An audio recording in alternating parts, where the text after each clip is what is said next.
Ladies and gentlemen, thank you for joining us today at the Holland Community Aquatic Center. Right now we are going to get started with our senior night activities. First up, we have the team from Alma College. Starting off will be our senior Allison Brown, the daughter of Bill and Stacy from Spring Lake, Michigan. She majors in business management and new media studies. For her future plans, she will be pursuing a master's degree in business management, and she will enter the workforce with a hope to be a quest writer at the game design studio or an HR representative wherever she wants. Her advice to the underclassmen is not to freak out and give up when things aren't going your way and nothing working out. If I've learned anything from video games, it's that when you reach the boss, it means you're going in the right direction. This is Allison Brown, ladies and gentlemen. Next up, we have Max Carey, son of Melissa and Clint from Highland, Michigan. He majors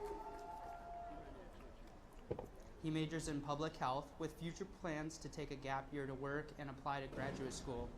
He hopes to go to the University of Michigan to pursue a master's public in health. His advice to the underclassmen, take a moment to breathe and relax whenever you can. Enjoy your time at Alma. Enjoy your time at Alma because nothing lasts forever, and remember to have the confidence in yourself.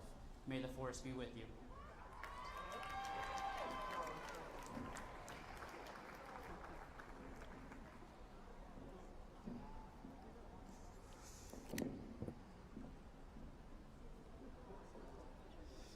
Sorry. One moment.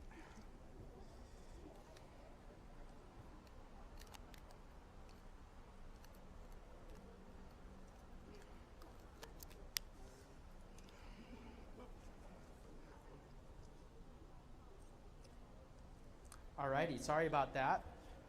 Batteries went dark. Up next we have Libby Flatoff. Libby Flatoff, daughter of Kathleen and Corey from Highland, Michigan. She majors in political science and Spanish as a double major, with future plans to be attending the Nuclear Nonproliferation and Terrorism Studies Masters at Middlebury Institute in the fall. Her advice to underclassmen, enjoy and be proud of every practice you complete. You never know when it can be your last one. This is Libby.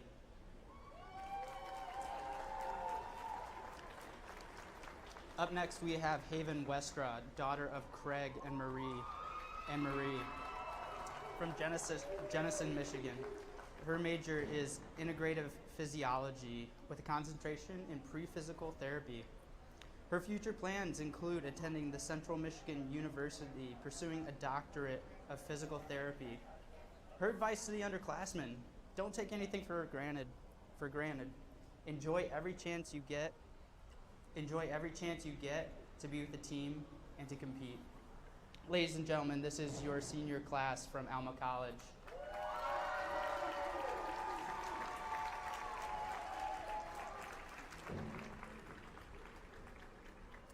Up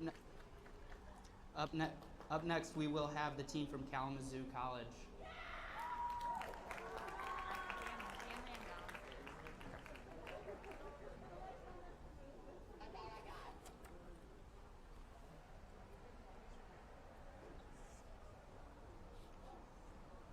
Are we just gonna go? All right.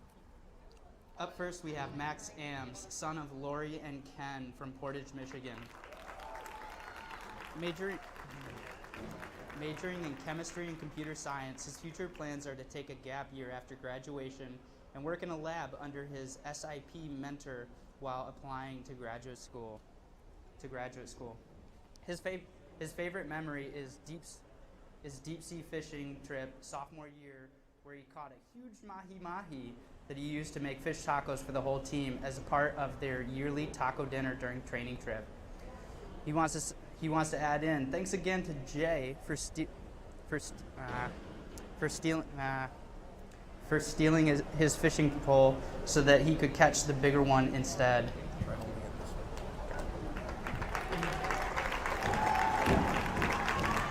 We're just going to cut that out. Up next, we have John Crane, son of Tom and Laura. Majoring in economics, his future memory is his junior year Mile Mondays. Advice to underclassmen is, what you choose to do with your opportunity is solely up to you. Focus on the things that you can't control and never underestimate your potential. And don't forget to savor each moment. It'll be gone before you know it. Ladies and gentlemen, this is John Crane.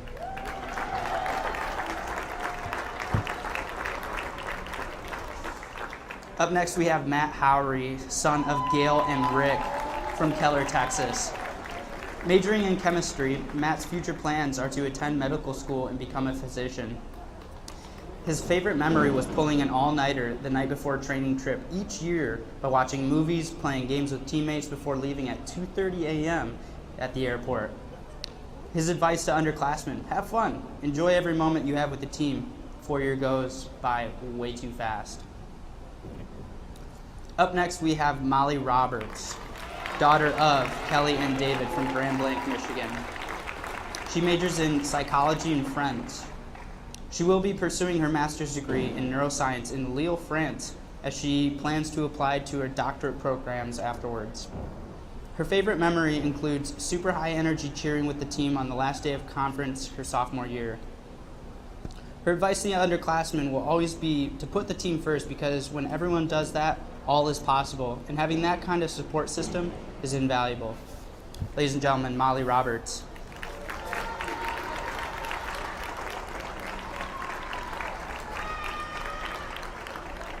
Up next, we have the Hope College seniors. First off, we have Hope Reynolds, the daughter of Rob and Colleen Reynolds from Exton, PA. She's currently at home in Exton as we pray for her as she continues her fight with breast cancer. Her future plans, of course, involve being cancer-free, and she'll be starting her PT school at Duke University in the fall. Her favorite memory of swimming and diving at Hope was the last night before she left campus in the fall, when she got to spend the night surrounded by her amazing friends and teammates. Her advice to the underclassmen, work hard, but don't forget to have fun and be grateful for every moment. Ladies and gentlemen, Hope Reynolds.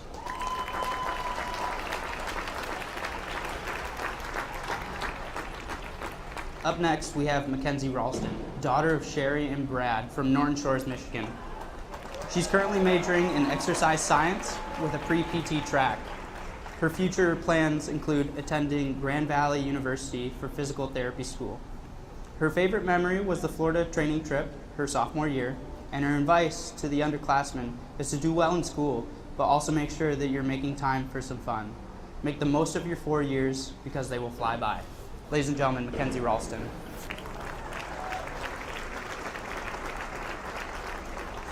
Up next, we have Emma Shafer, daughter of Amy and Kevin from DeWitt, Michigan. She's currently majoring in exercise science and biology, with future plans of taking a 5th year at Hope College to finish her biology degree and then attend medical school. Her favorite memory of swimming and diving at Hope was the specific date of December 17th, 2019. Her advice to the underclassmen, work hard, but remember at the end of the day, not to take life too seriously. This is Emma Shafer.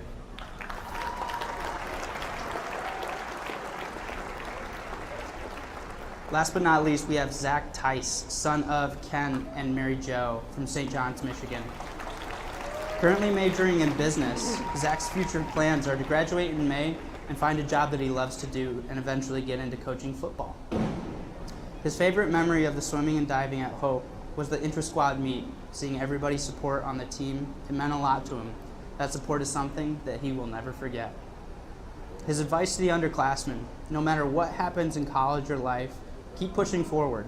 You're going to have ups and downs in your life, especially in college, but always remember that you're a part of a special team in the Hope Swim and Dive.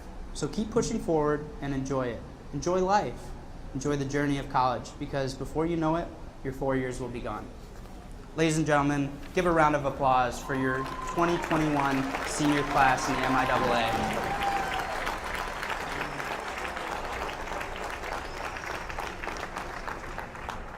If you go on all, please rise, and gentlemen, please remove your caps. We will have the playing of the national anthem.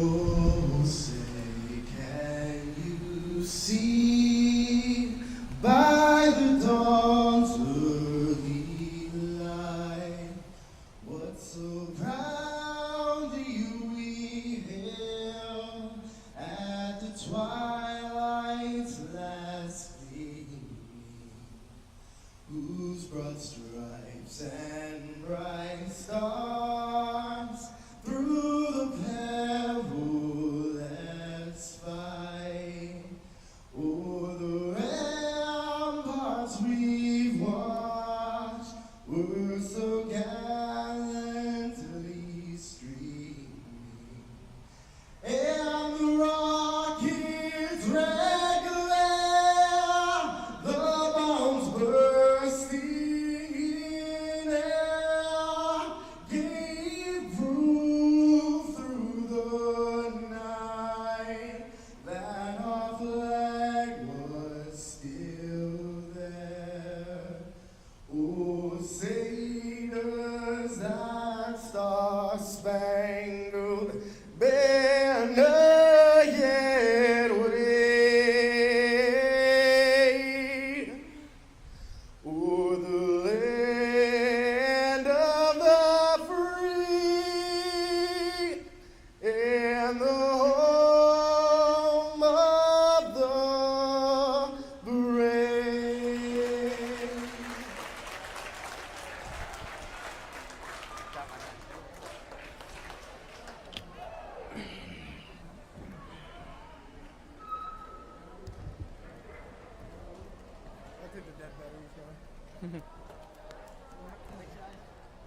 Alrighty, so we are back. We apologize for all the technical difficulties on all of the days to do it. This is not the day that we wanted it to happen.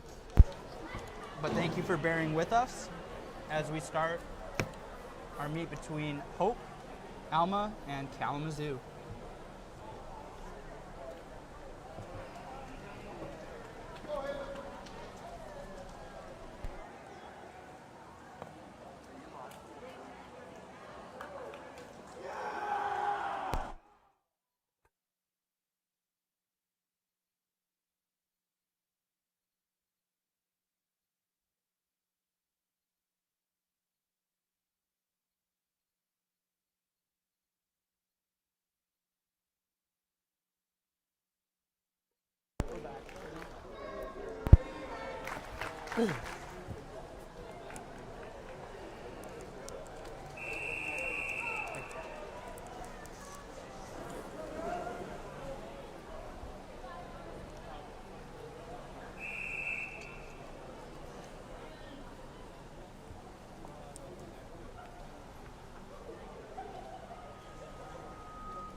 This is heat 1 of 2 of the women's 200-yard medley relay.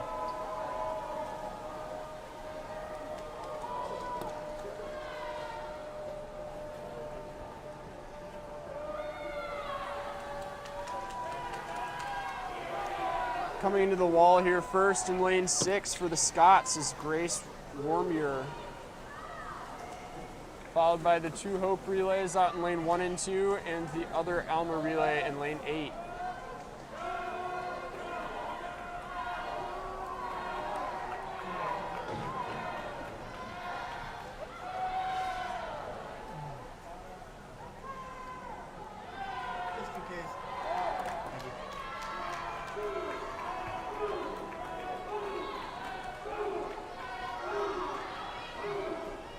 In lanes 6 and 8, we have the team from Alma who are going to be touching first at that halfway point, followed by the team out in lane 2 of the Hope C relay.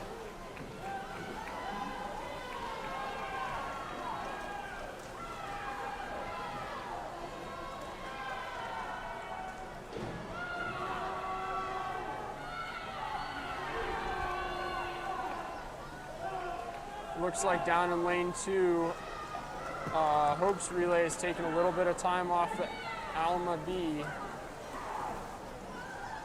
And they will touch there about 0.6 apart. Anchoring in lane 2 is Delaney Weselick. For the Scots in lane 6 is Lily Brown. Yeah, Delaney Weselick out there in lane 2 is definitely going to be bringing up the rest of this relay, but it looks like she's going to touch first here. Good steal from the women of Hope. And a great final split there of a 24.7.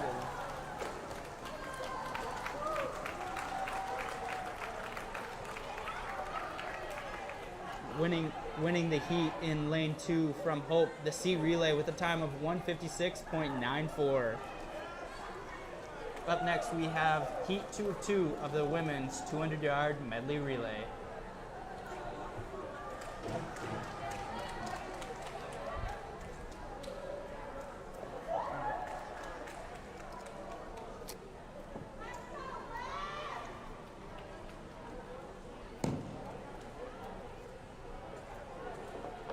No, you're good.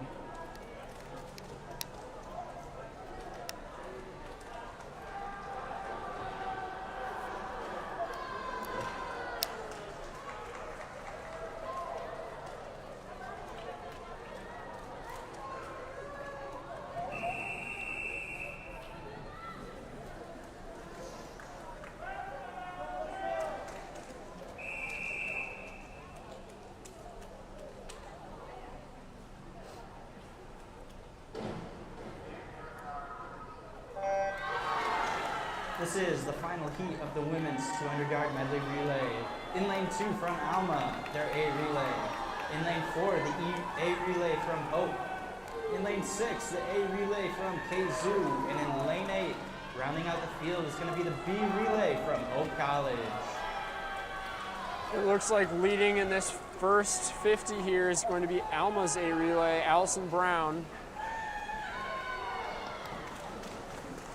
Yeah, she hands off about a half a body length lead right there to her teammate, Jennifer Ostrowski.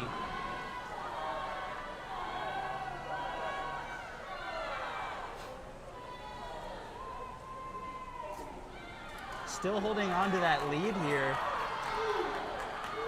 Yep. With what is progressing to be almost a full body length, but it looks like Hope is starting to bring back just a little bit as she comes into the wall. And that's Maddie Tevitt down there handing off to Rachel Gam. Great underwaters there by Rachel Gam on that fly leg. Even better by lane 6's Kalamazoo, which is going to be Molly Roberts, our senior. And Gam has overtaken Alma's A relay. She's handing off to the Hope Anger, Ashley Geddes.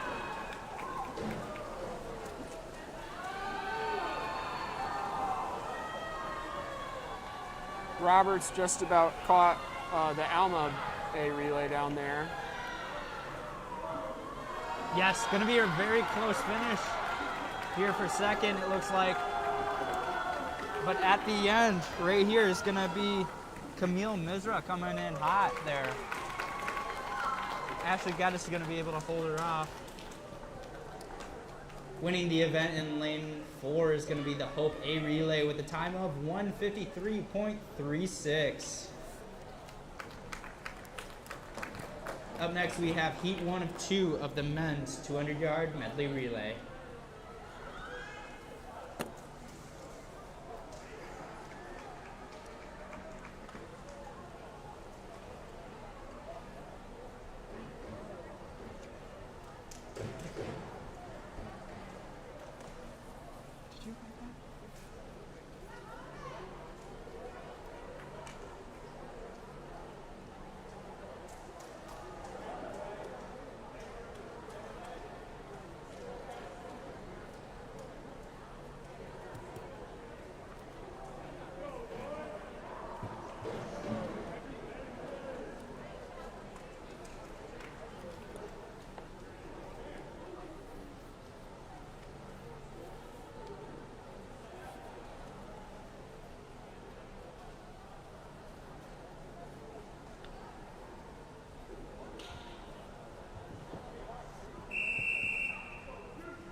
This is heat 1 of the 200-yard medley relay. In lane 2, the team from Hope of Klein, Shackle, Langdon, and Ewell. In lane 4 from Hope is going to be Dubé, Legrand, Peel, and Hansberger. In lane 6, the team from Alma, which is going to be Bordahl, Arigoni, Bierbauer, and Tarvanen. And touching in lane 4 there was Hope's A relay first, or B relay in first. Yeah, great underwaters there out in lane 2 by Nate Shackle. Welcome back to him. He's been out for a while with, well, something. We're not sure what. But yeah, little mix of COVID, little mix of pre-existing problems, but picking up right where he left off. He's looking good here.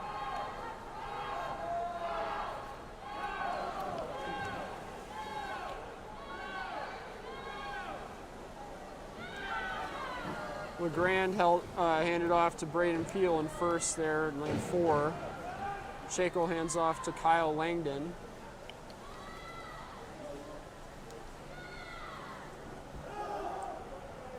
Hope's anchor in lane 4 is Chris Hansberger.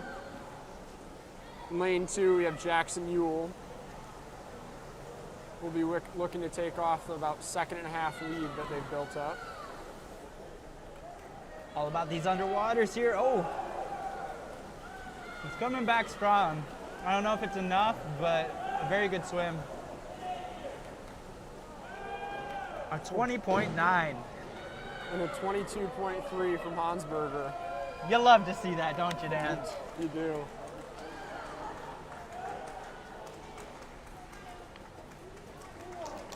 Winning the heat in lane 4 is going to be the B relay team from Hope with a time of 1:41.67. Up next, we have heat 2 of the men's 200-yard medley relay.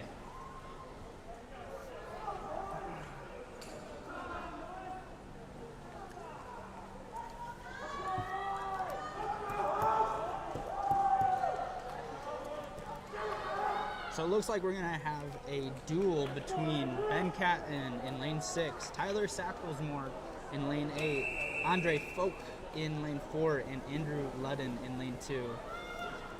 Dan, Ben Catton has been a star for Hope so far, trying his hand at the backstrokes up against Tyler Sacklesmore, which we know has proven himself in the backstrokes for KZoo.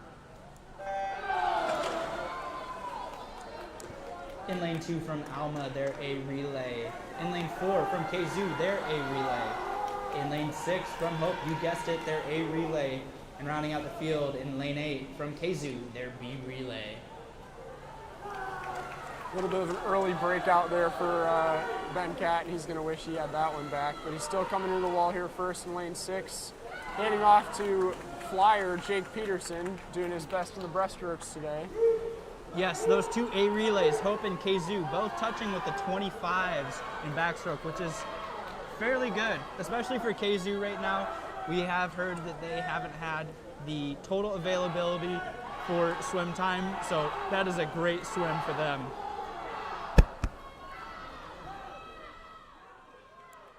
And keeping up with lane 6 was Matt Howery.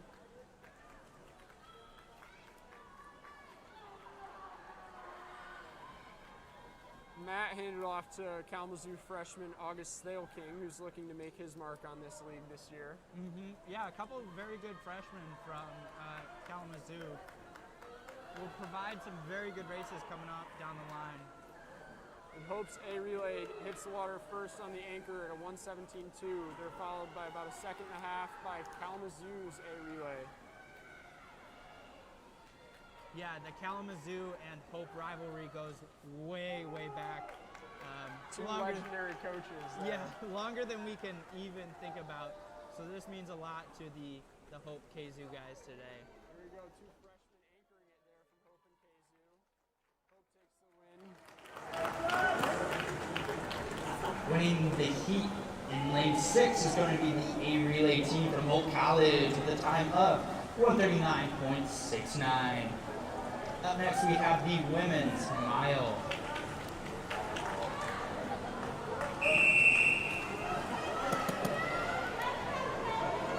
Oh boy, Dan, do I feel bad. They didn't let him off easy this time with 1,000. Full mile today. Nothing like a better senior night without adding in the mile. Although I don't know if any of our seniors are actually swimming the mile. I do not believe Doesn't any look like it. seniors were forced into the mile today. Coaches Good must news for have them. coaches must have gotten together earlier and said, "Hey, let's make this a real event. Let's make it a real race."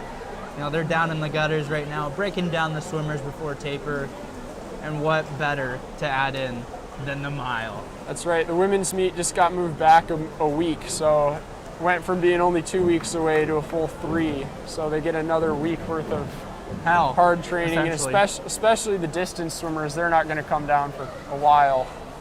Yeah, add it. You know, they were looking at possibly maybe a week and a half. Let's just make it 2. Out there in lane 4, we have Abby Leduc, no stranger to the mile. Nope, she's finished in the top 8 all year so far. Got, I believe, 4th last year in this event. She's followed by her freshman teammates Maggie Horner and Jess Estabrook on either side of her.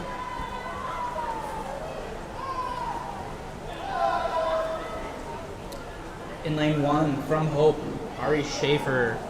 In lane 2, from Alma, Michaela Collins. In lane 3, from Hope, Jess Estabrook. In lane 4, from Hope, Abby Ledoux. In lane 5, from Hope, Maggie Horner. In lane 6, from Hope, Paige Kuhn. In lane 7, from Alma, Michaela Carey. And in lane 8, from Kalamazoo, Kaylee Kipfmueller.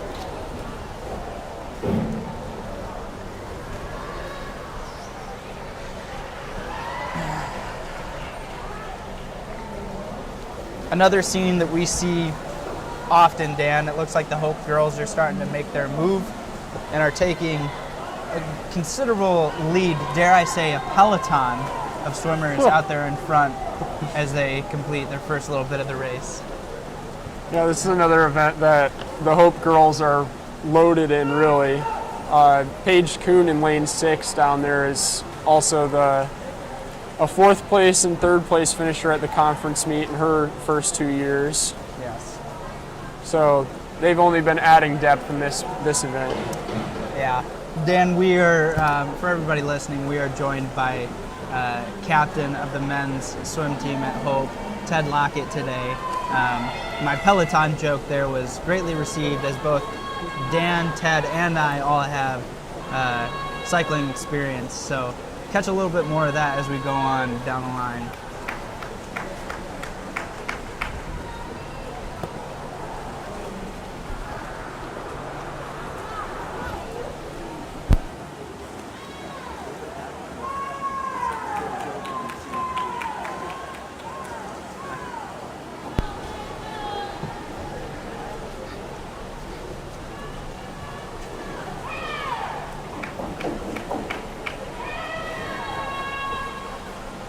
The mile, you get plenty of time to decide when you're going to start picking it up. Can't start trying too early, especially in this event. Yeah, absolutely. I always like to fall back on my freshman year, first ever dual meet against Kalamazoo. Nonetheless, a big dual meet, and John Patnott decides to throw me into the mile. What a great guy. This event is no joke for anybody who swam it. I applaud these ladies, as Abby Leduc and her following Hope swimmers are still out there in front.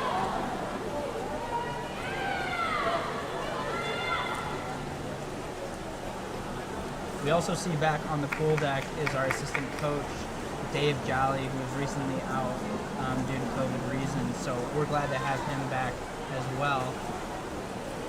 Yeah, definitely. I think he had it a little worse than a lot of people do, but he has made his recovery, and I think he's more happy to be back on deck than anybody else would be. I would concur that as well, Dan. He is a lover of the game, the sport of swimming, and he absolutely just loves all of his relationships that he has with these swimmers.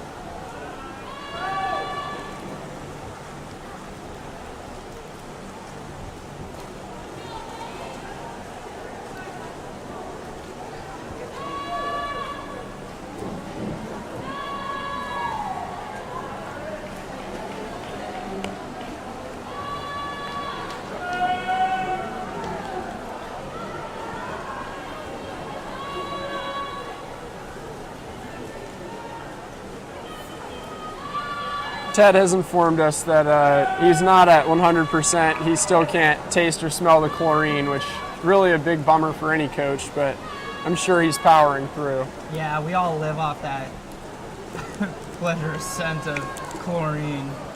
Sticks to your clothes, kills your hair. There's nothing like it, that's for sure. Gotta wear a cap. Gotta wear a cap. As we come back just over the halfway point, we still see the Hope woman of the day, Abby Leduc, out in front. She's built up a couple body lengths to lead, but is joined by her teammates who are still battling it out between Maggie Horner and Jess Estabrook, both freshmen trying their game at the mile. They both haven't tested themselves in the mile yet, as they've been only limited to the 1,000. But a really deadlocked race here that we have so far. I'm assuming that it'll come down to the end, just like any other race, but I don't know what their experience looks like in the mile, but this is going to be a good one as it unfolds. Yeah, this is only really a practice event for them more right now, because I believe the conference is using their 1,000 times as their seeding for the mile, because not every team has had the amount of time in the water to condition for a mile. So this is more added in here as the ability to get your pacing down.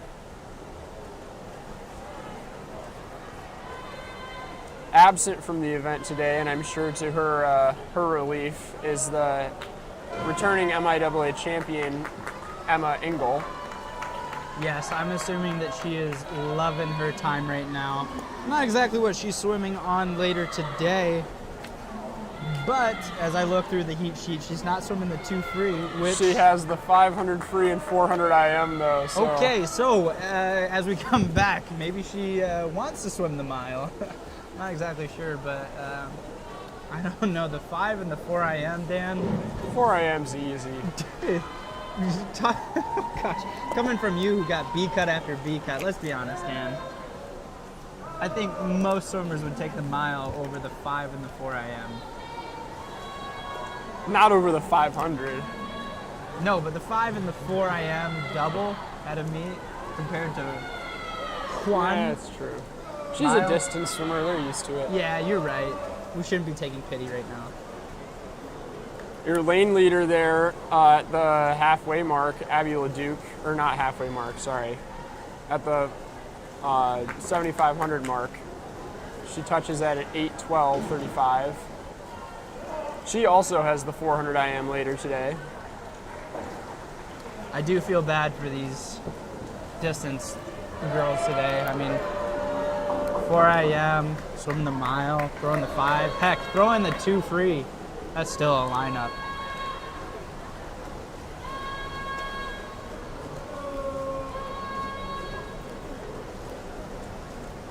The Duke is pacing here at 33 mids, been holding the same spot this whole race.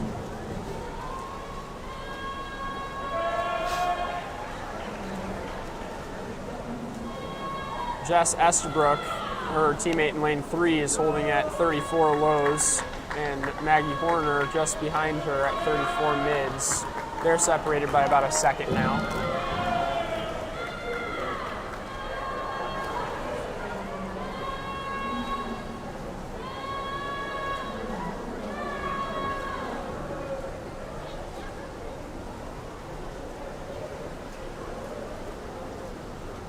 And unless I'm mistaken, we have crossed over the halfway barrier here for most of these girls. Yeah, Dan, honestly, at this point, it's just kind of muscle memory. I'm feeling like the race is about to end. We've been seeing so many thousands these past couple of weeks, but no, I'm sure as much as I'm feeling it, they are feeling it even more, knowing that they've still got quite a bit to go. You know, Seth, all I can pay attention to right now is looking at Tabor and Jay's haircuts. They look remarkably similar down there. Yes, I didn't even realize that Jay was the one who came up and talked to me earlier. It's that different. Chopped the ponytail. Yes. He's trying to give somebody else the title of or a shot at least, at the title of best hair in the conference. But You know, if I it's had still looking smooth. if I had to go about it, I don't know who would win in a hair contest at this point. Yeah, before it was pretty objective. I think across the board everyone chose Jay, but now I think there's a little bit of a competition. Tabor's been growing his hair out. Yeah, especially during COVID, obviously, you know, Peloton being one thing and exercising against each other. I hear that is a big topic of discussion here in the MIAA. But upon other things, you can see the hairstyles are coming out a little bit here as well. Although I think for the grounds that Tabor has made up in the hair game, his shoe game may have fallen off a step and been replaced. Has he been supplanted? Yeah, honestly, if we're looking at it, Jay's shoe game is way better today than than Jake Tabor's. You know, from his time at Albion, I always looked at that guy and was like, man, the shoes that he's wearing I don't even know are out. But man, I mean, Jay, I think might just take the cake on this whole appearance thing this week. Yeah, it's really going to come down to the wire at the end of the year. Yeah. And Abby Leduc actually picking it up a little bit here. She's now dropped all the way down to 33.3s. So over the past couple 50s, her pacing has gotten a little bit faster. As with Jess Estabrook in lane 3, she's down to 34.1.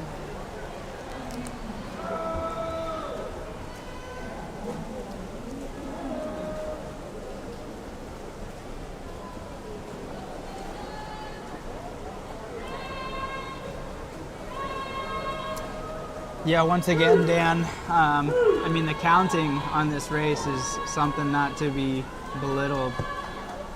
For me, in my experience, I always had to double check before the race just to make sure that I was turning on the right number. It's a real thing. Counter's got to make sure they move the legs a little bit. It can cramp up down there in the kneeling position for that long. Yeah, definitely not a great way to recover, especially after a race. But hey, gotta sacrifice for your teammate in the water. Yes, absolutely. I mean, if we learned anything from these advice to freshmen quotes from our MIAA senior class, it's worth sacrificing the body for the benefit of the team.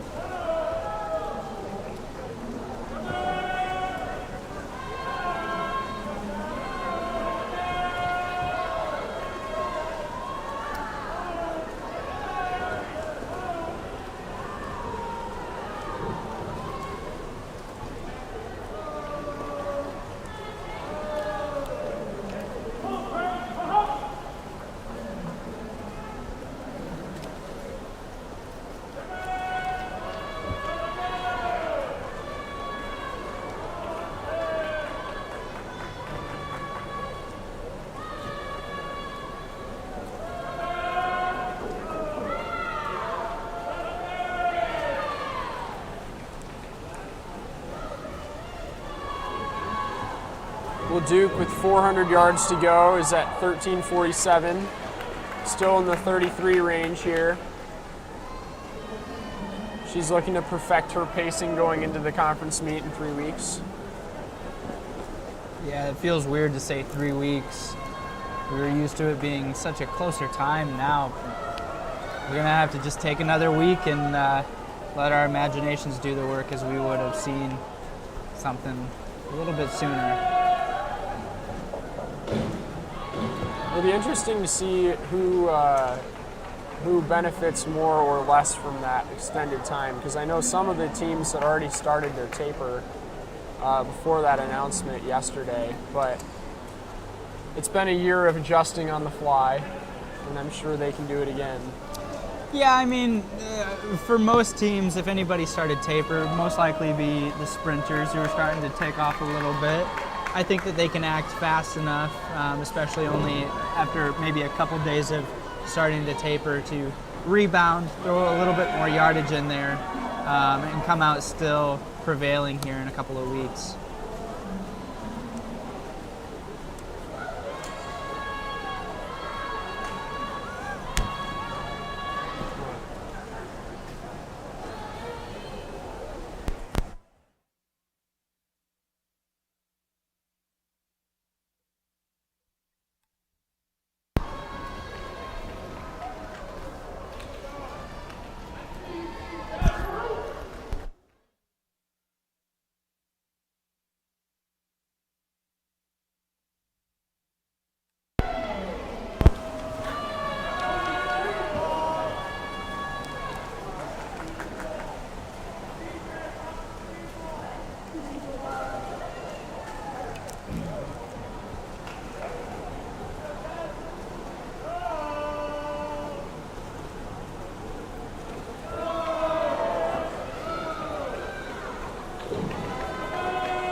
Dan, I'm going to be honest with you.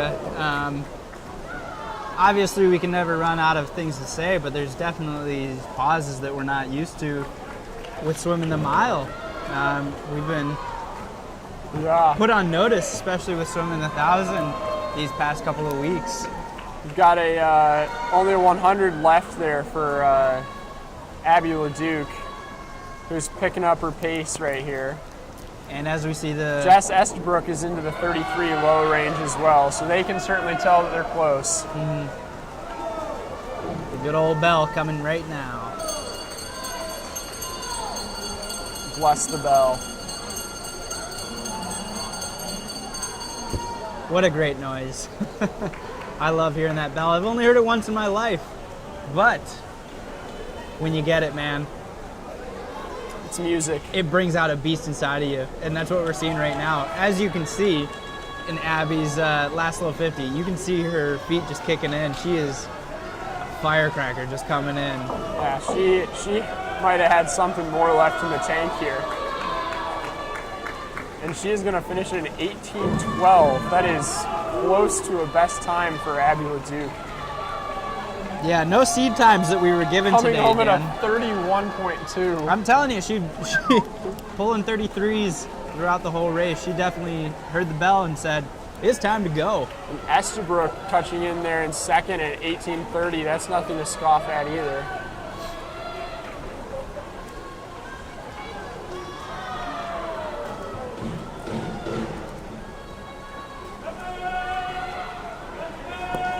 Maggie Horner in third, 18:46.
Yeah, good sight to see here, Dan. The 4 Hope ladies in these middle lanes are going to take 1 through 4. I'm sure they're just grateful to be done with the race, too. Followed in lane number 1, Ariana Shafer, who's going to take that 5th place. Very nice sight to see for the Hope ladies.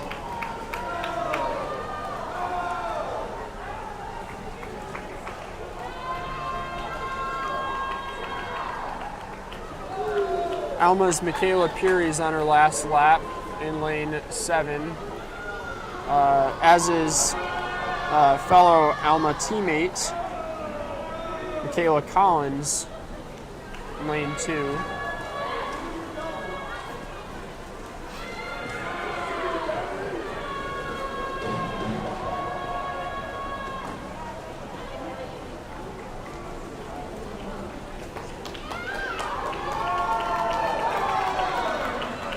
Touching in a 20.50 and Collins in a 20.57, although it doesn't look like the board quite registered.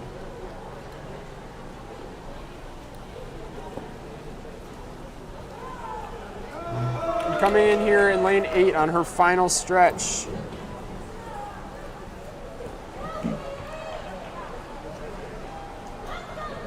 Kalamazoo's Kiffmuller. Winning the event in lane 4 is going to be Abigail Leduc from Hope College with a time of 18.12, sorry, .62. Up next we have the men's mile.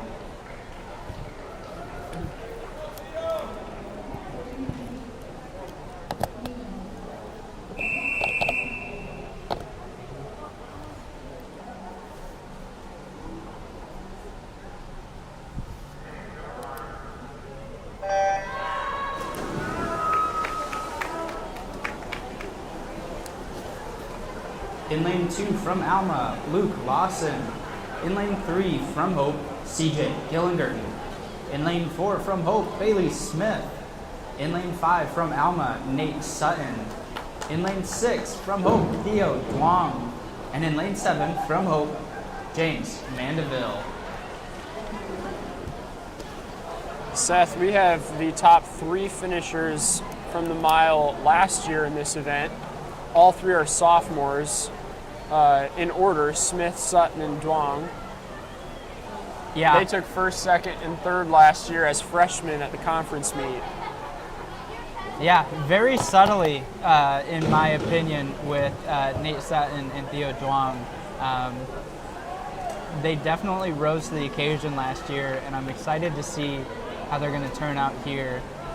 Notably, Theo is going to be in lane 6. He is unsuited. Good choice, bad choice. I don't know what the strategy is with his training right now, but definitely is going to be a little bit of an effect here with Nate and Bailey both being suited up. And Nate and Bailey could not be more of a yin and yang in terms of their stroke, and everything about it, their racing styles is different. Yes. Bailey Smith takes about 9 strokes per length. Nate Sutton probably 20, and somehow that guy does not ever tire out. I do not know how, but Yeah, other than leagues, obviously I believe that they were probably about 2 lanes apart. So this is the actual first time that they are racing against each other, mano a mano per se, lane to lane, which will be nice to see.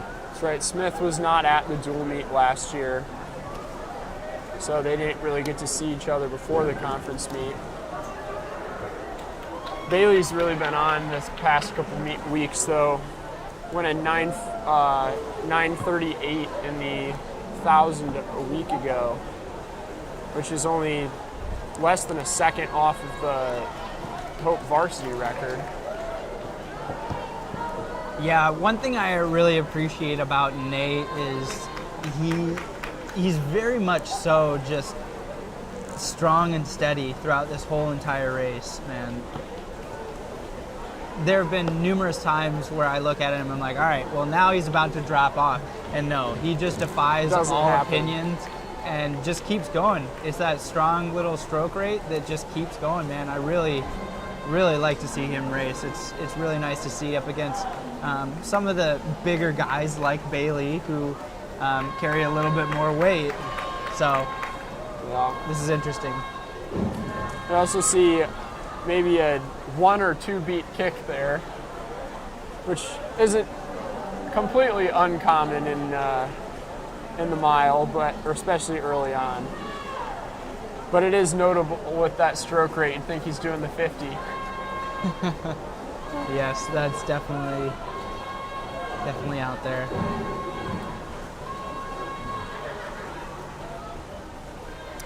Yep, following closely behind is going to be Theo in lane 6. He's touching in a 3:38, holding 31 highs at this point.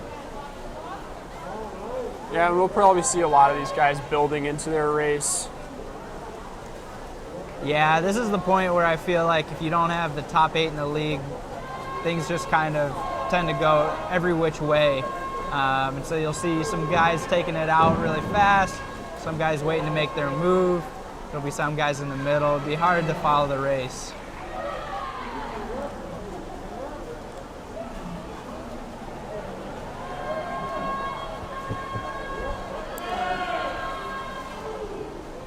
Luke Lawson in lane 2, his stroke looks really smooth too. If he can get a little bit more training behind him, I think he has all of the tools to be up there as well. Mm-hmm. Let's not forget, Dan. He's got a great training partner. Yeah. Let's not forget that Bailey can still go for the 1,000 record here. I don't think we'll see him try for a 1,000 record during the mile. We've seen funnier things. I mean, At the 500 your 4 IM during the 500, a At 2 the- fly for the 2 free. Yeah, that's true. We've seen a swimmer swim the 50 fly instead of the 50 free in a league finals race because he was that much faster at butterfly than freestyle. Yes, yes. So I guess never say never. But Smith touched at a 4:55 there at the 500 marker.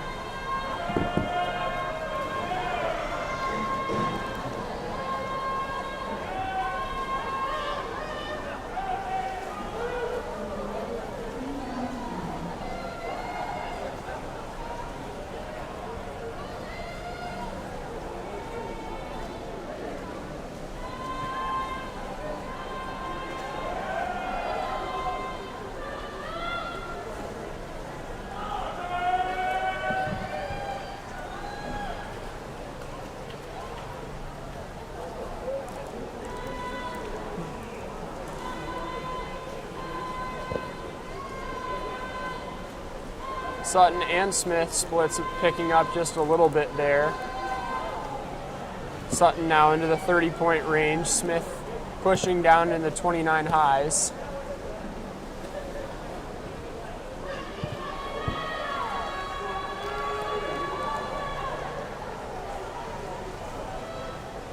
Yeah, Bailey's starting to come back to reality here a little bit. Splitting a 30.2. I think you're right, Dan. My hopes were up that we might see a 1,000 record break here, but just a good swim. Nothing else, nothing less. And time to keep an eye on here is the his previous best from last year is a 16:02, but he was sick about 2 weeks before that conference meet, so he might have been even faster than that. Who knows? Sutton was a 16:18 last year. Again, he finished in second. And then came the rest of the pack. Theo and a couple of guys from Albion, as well as Kalamazoo's Matt Howery, who's not swimming it today.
Smith has now broken the 30 barrier and he's down into the 29s.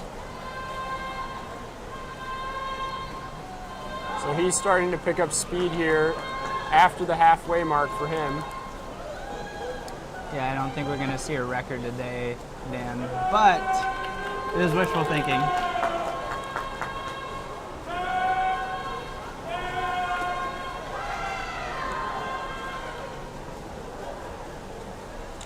You never do know.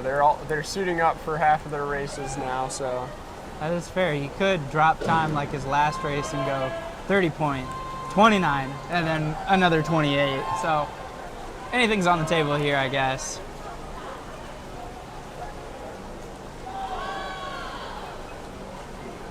Here we see 29.9.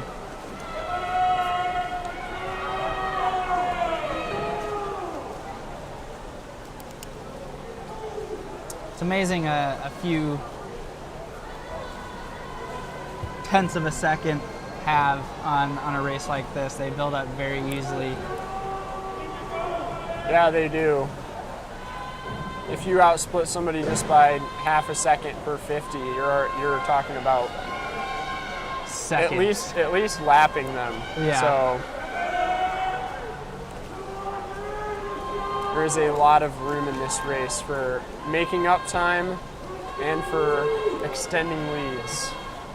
And don't forget about losing time as well. Jumping into the pain cave there and dropping some time. We're all friends to the pain cave, Dan. Don't forget that. We've all been there before.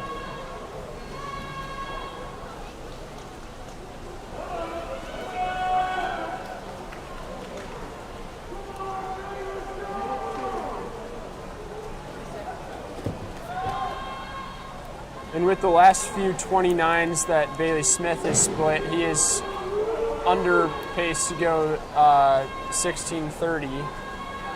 Right now it looks like if he holds these 29 mids, he's going to be probably around the 16:15 mark.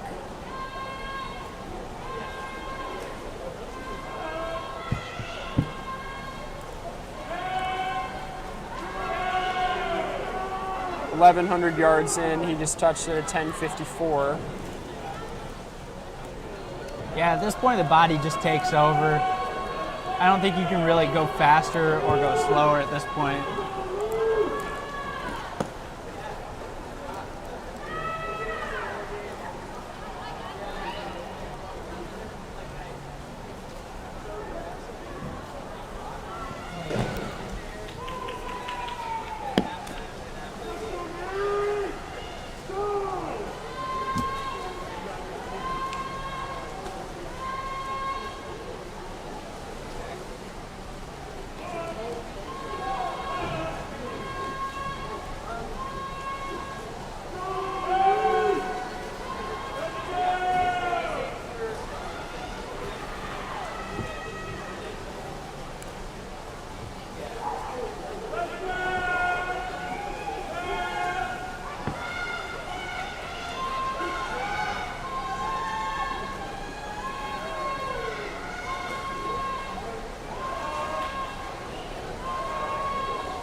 Still picking up speed here. Bailey Smith is now into the 29 low region. He's just split a 29.2 there.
And on to the final 100 here, Bailey Smith. He's now at a 15:19.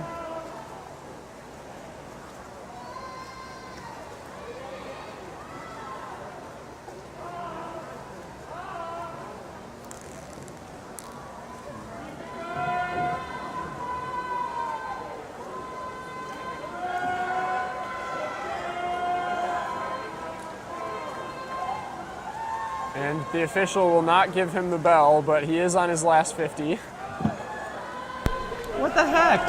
How is he supposed to go at 28 if he doesn't have the bell going?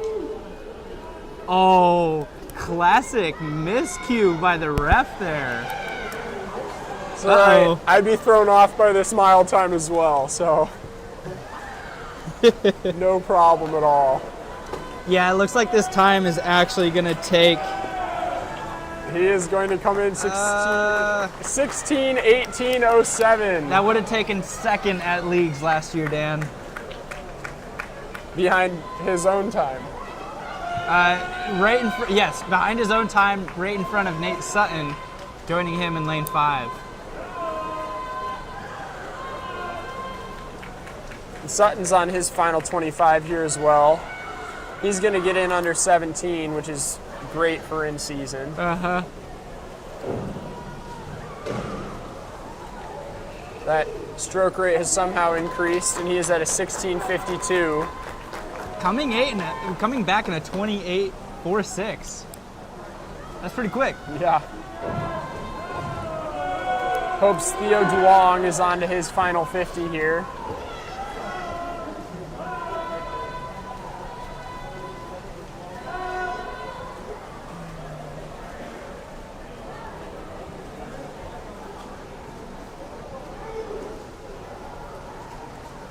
Yeah, just thinking about it now, Dan, I feel bad for Bailey because, he's just going to have to stick where he's at for the next 2 weeks till he tapers. Don't feel too bad for him. He didn't have to do it for six months this time around. That is true. He got off the hook easily, I guess.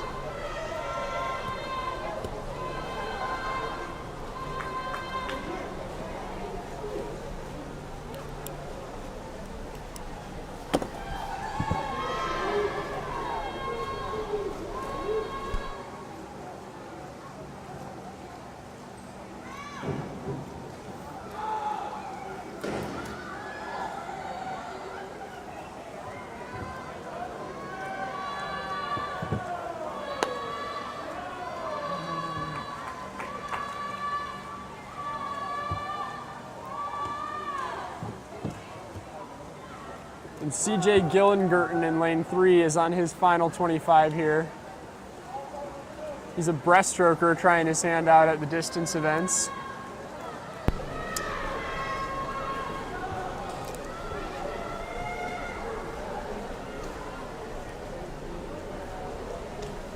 And Alma's Luke Lawson is hitting his home stretch as well.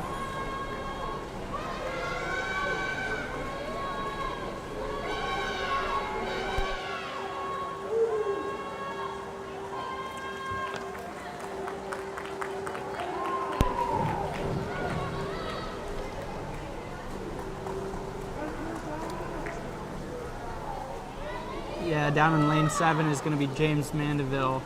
We've talked about him quite a bit throughout these couple of weeks, Dan. The guy is an absolute utility knife, per se. Coach just throws him in an event and says, hey, do your best. And he says, yeah, all right, Coach, I think I'll try the mile today. Absolute workhorse there. We haven't seen him in the 2 fly recently, which I'm a little bummed about. Well, Dan, there is a very long night ahead of us, so... It's true. I don't want to spoil the surprise. He might be in it, but I won't look ahead. Well, I'm going to look ahead. I won't say anything, but I need to cross-check.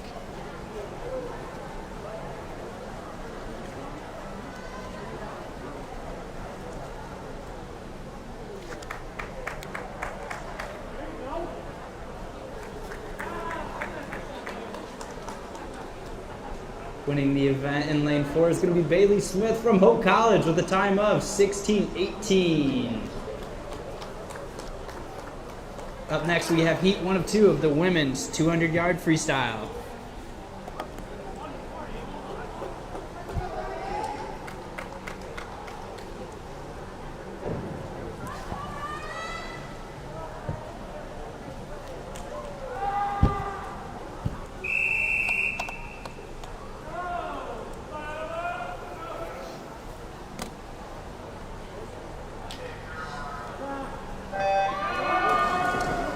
In lane 3 from Kazoo, Ryan Drew. In lane 4 from Alma, Sarah Ronsky. In lane 5 from Alma, Abby Taylor. In lane 6 from Alma, Lily Brown.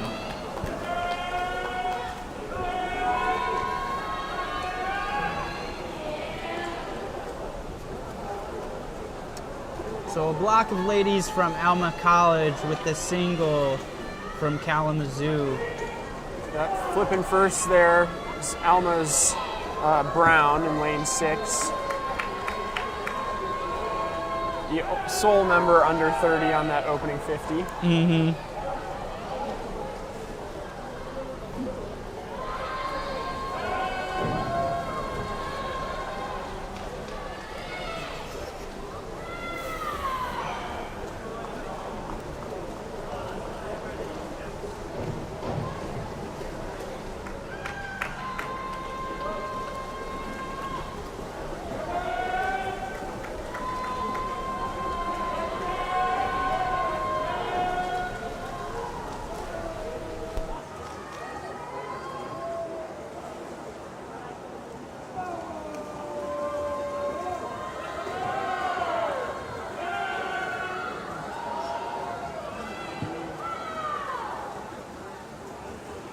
Building up a lead here going into the final 50, Kalamazoo's Ryan Drew.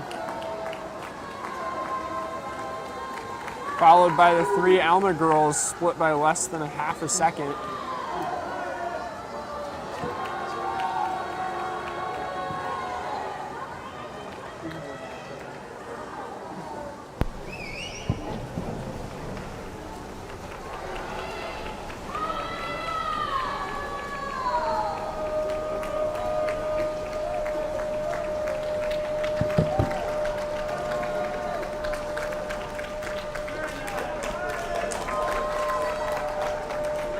Winning the heat in lane 3 is going to be Ryan Drew from Kalamazoo with a time of 2:06.49.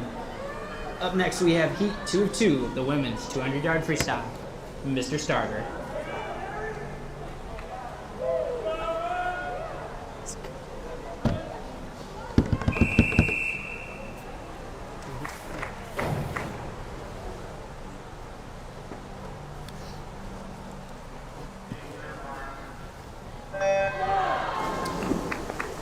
In lane 1 from Kalamazoo, Kelsey Logston.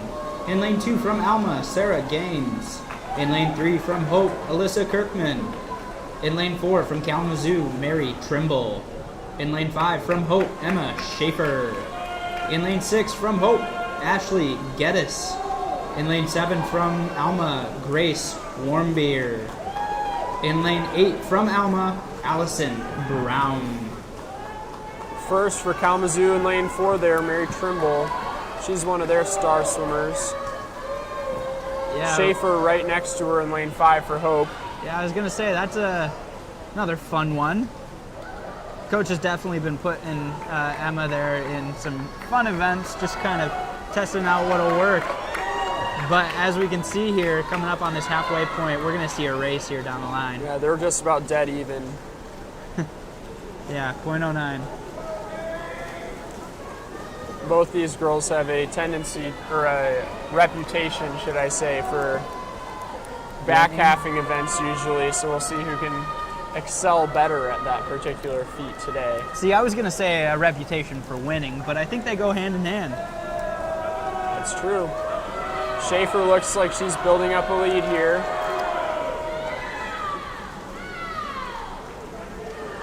Splitting about a second and a half apart now. Third place, Alyssa Kirkman in lane 3.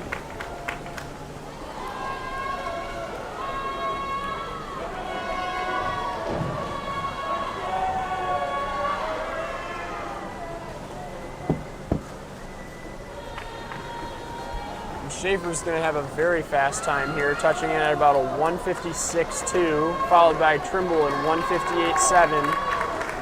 And Kirkman in a 2:03.6. Well, Dan, I can tell you one thing. Coach is definitely going to come back tomorrow morning when they have practice and say, hey, Emma, let's do some more yardage here. Yeah, she certainly did not look tired on that race. Winning the event in lane 5 is going to be your senior, Emma Shafer from Hope College, with a time of 1:56.21.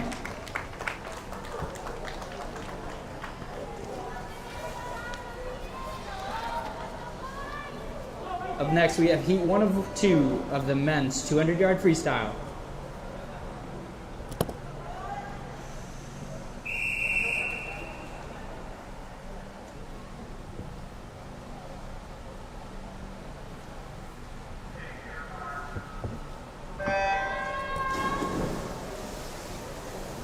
In lane 2 from Alma, Max Carey. In lane 3 from Hope, Ethan Wilson. In lane 4 from Alma, Peyton Triplett. In lane 5 from Alma, John Bierbauer. In lane 6 from Hope, Chris Hansberger. And rounding out the field in lane 7 from Alma College, Xavier Tarvanen. Flipping first there for Hope is Hansberger. He's followed by Alma's Triplet in lane 4. Going back to that women's 200 though, Emma just positioned herself as the 6th Hope woman to break 2 minute. They're going to have an absolutely loaded 800 freestyle relay for this year and the years to come. Flipping in a 53.18 is Hansberger for Hope. He's about 3 seconds ahead of all his competitors right now.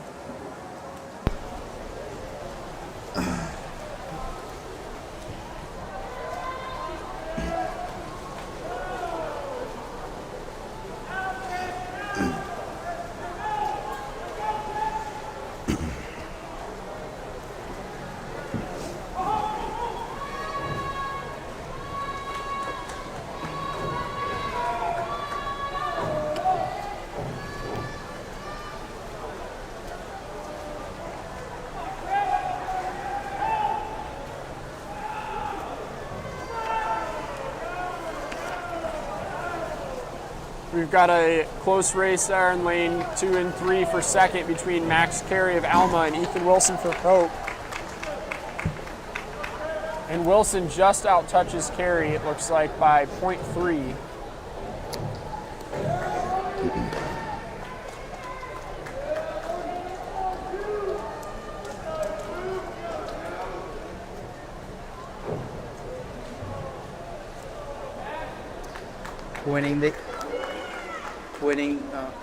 Winning the heat in lane 6 is going to be Chris Hansberger from Hope College with the time of 1:52.64.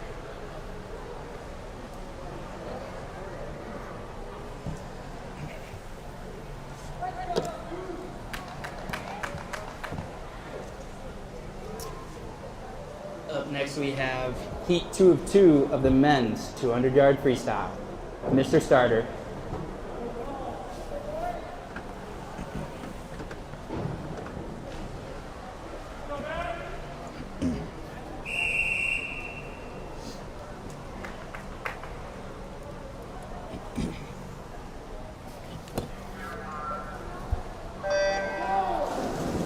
In lane 1 from Kalamazoo, Tim Carubas. In lane 2 from Kalamazoo, Max Ams. In lane 3 from Hope, Ben Catton. In lane 4 from Hope, Jake Peterson. In lane 5 from Hope, Connor East. In lane 6 from Hope, Jackson Ewell. In lane 7, another from Hope, Jack Muller. And in lane 8 from Alma College, Matt Aragoni. Flipping there in first is Hope's Jackson Ewell. Got a couple guys who don't usually swim the 2 freestyle in here, but all of them are definitely more than capable. Jackson's a sprinter. Peterson and East are both butterflyers, and Catton is a sprint freestyler / backstroker this year. Yeah, they've all been training hard these past couple of weeks. 3 of them in briefs.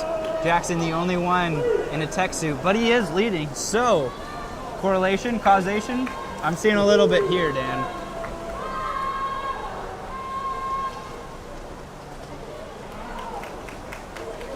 Good race so far. See if the Kalamazoo boys, Ams and Karubas, can't take anything off on this last final 50 here. All 4 Hope boys in the lead there flipped at a 121.7. Actually, all flipped at a 121.7. Yeah, Jack Muller there in lane 7 as well, fighting for his shot at second. That would make the Hope men 1 through 5.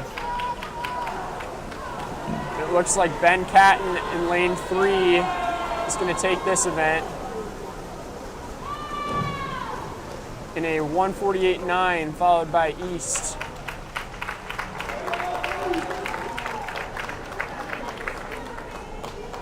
Winning the event in lane 3 is going to be Ben Catton from Hope College with a time of 148.94. Up next we have heat 1 of 2 of the women's 100-yard backstroke. Mr. Starter.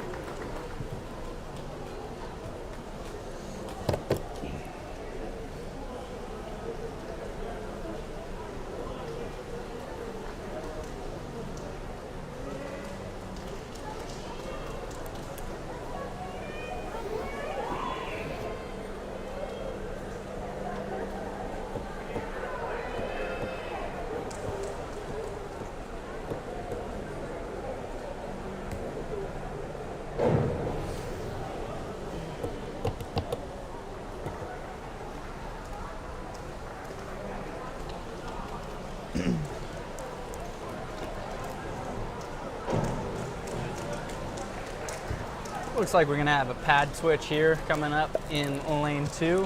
Not common at a swim meet, but you hate to see it slow things down a little bit. But thankful for the Holland Community Aquatic Center. They seem to usually be pretty on top of things, so we're gonna get this in and out for you in a jiffy. Thank you for your patience.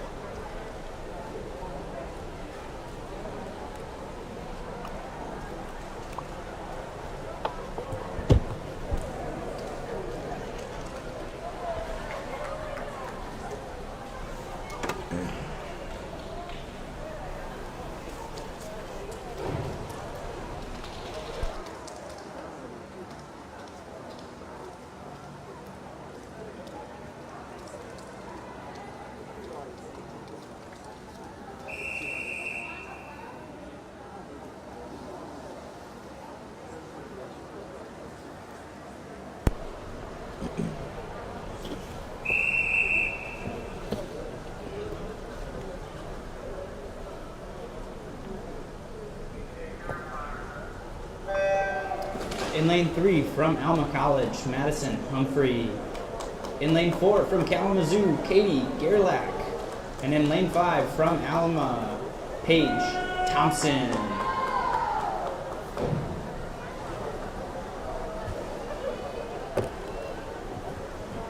Underback Dan, favorite event, underwaters, high stroke rate. I mean, what more do you need? Well, you can enjoy this one then. I never liked the backstrokes. It hurts your legs too much, I feel like. Well, you're not wrong, Dan. It very much does. For Alma in lane 3, Humphreys in first.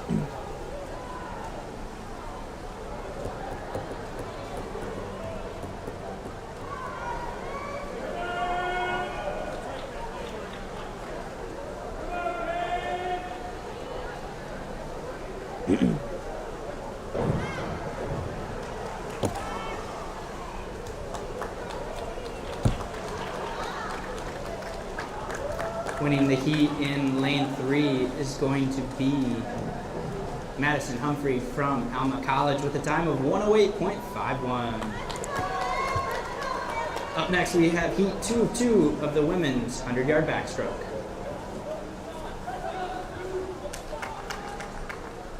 Seems we have another slight malfunction. Lane line between lanes 5 and 6 just needs to be tightened a little bit, especially when you get some of those beefier boys out there. That lane line can be swanging for sure. And in we go.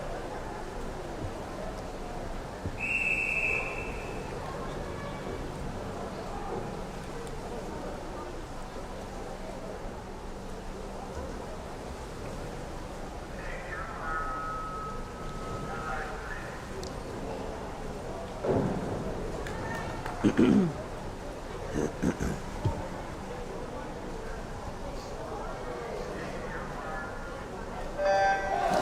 lane 1 from Alma, Marissa Luzak.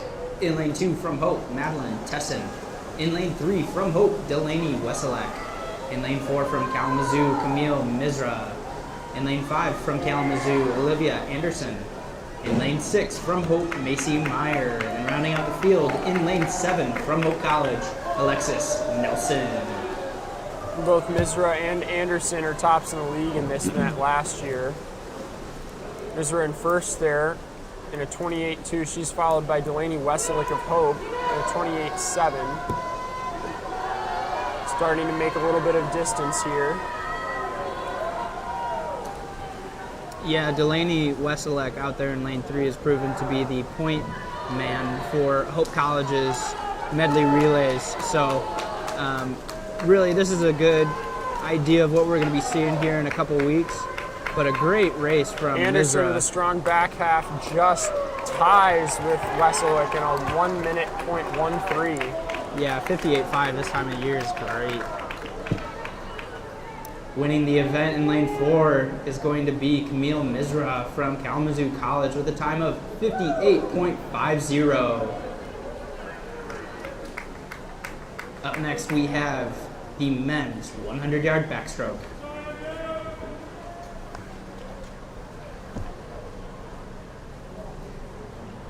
Yeah, Dan, one heat of the men's 100-yard backstroke. A little dry this year. Usually Kazu and Hope, especially this year, with the amount of backstrokers that Hope has brought in, you would expect to see maybe a little bit more, maybe even 2 heats. Well, I think Kalamazoo's main star freshman backstroker already swam in that 200 freestyle, as did one of Hope's backstrokers. So going off events today, I think. In lane 3 from Hope College, Colin Klein. In lane 4 from Hope College, Benjamin Dubé. In lane 5 from Alma, Andrew Luden. And in lane 6 from Kalamazoo, Andre Oak.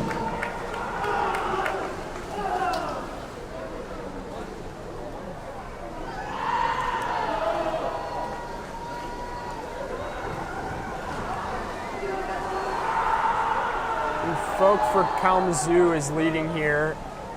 He's also a freshman. He's going to be real good these next coming years. Yeah, a little bit of a long turn there on that last. Still coming in here, yeah. He will touch in a 55.3, followed by Alma's Ludden, the 56, and then Dubé and Klein. Winning the event in lane 6 is going to be Andrew Folk with a time of 55.37.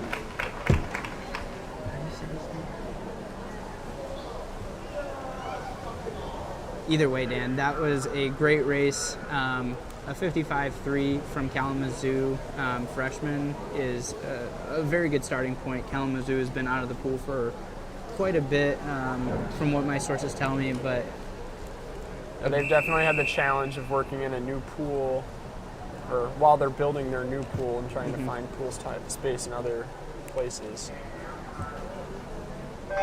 This is heat 1 of the women's 100-yard breaststroke. In lane 3, we have Allie Diltz from Alma College. In lane 4, from Kalamazoo, Fiona O'Reilly. And in lane 5, from Hope College, your senior, Mackenzie Ralston.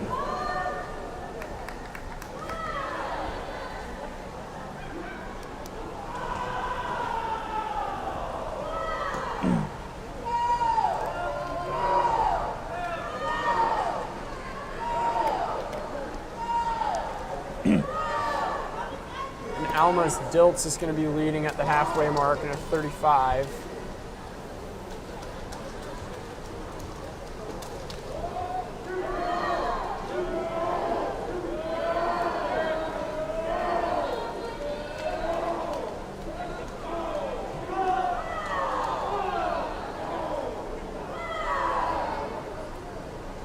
Yeah, close race here we have for second between Ralston and O'Reilly.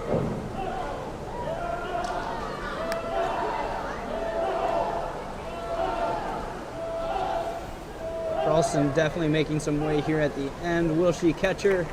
Dilts touches in first in a 1:14, followed by does. Ralston and O'Reilly. Winning the heat from Alma, Allie Dilts with a time of 1:14.99, just getting under that 15. Up next we have heat 2 of 2 of the women's 100-yard breaststroke.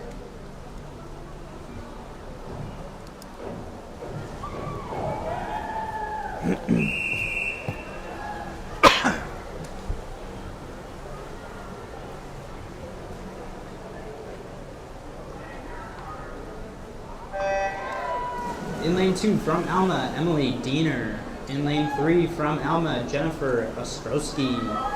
In lane 4 from Hope, Maddie O'Donnell. In lane 5 from Hope, Jordan Neermeyer. In lane 6 from Hope, Alyssa Potteray. And rounding out the field in lane 7 from Alma, Haven Westra, your senior.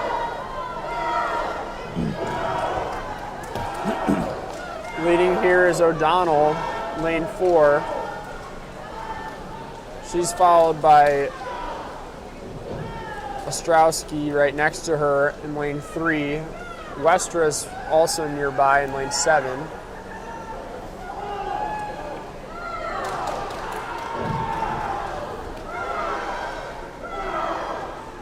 Alma brings in a strong breaststroking crew on the girls' side. Yeah, one that can give Hope a run for their money. Hope usually has one of the better classes for women's breaststroke in the 100 and 2, so a real testament to the competition here. O'Donnell touching in a 1:10, followed by Ostrowski, and then Diener, and then Westra. Alma goes 2-3-4. Winning the event in lane 4 is going to be Maddie O'Donnell from Hope College with a time of 1:10.16.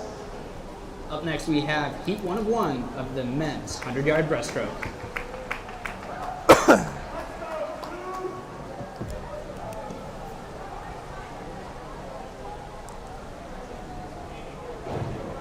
It looks like they might have gotten lane 6 for a false start there.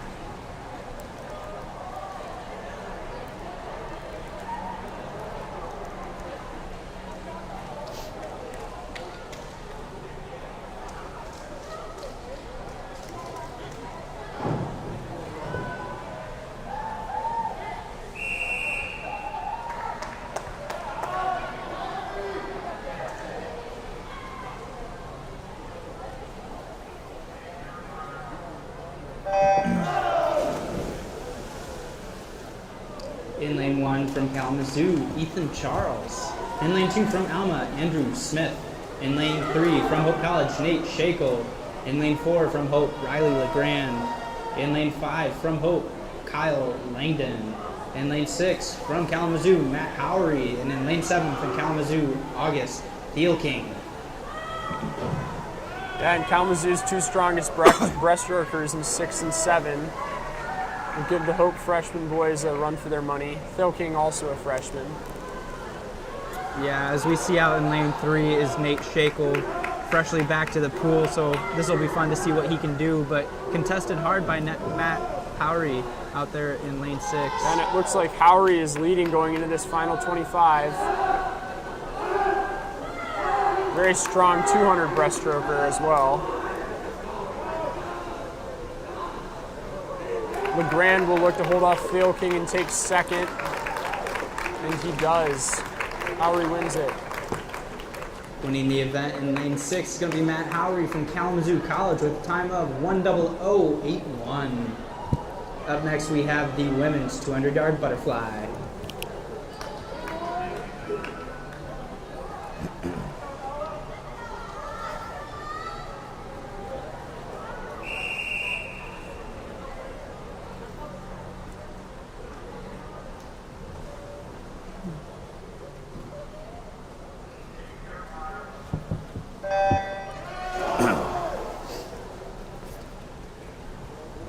In lane 3 from Alma College, Danny Rise. In lane 4 from Hope, Rachel Gam. In lane 5 from Hope, Aubrey East. And in lane 6 from Kalamazoo College, Ella Palacios.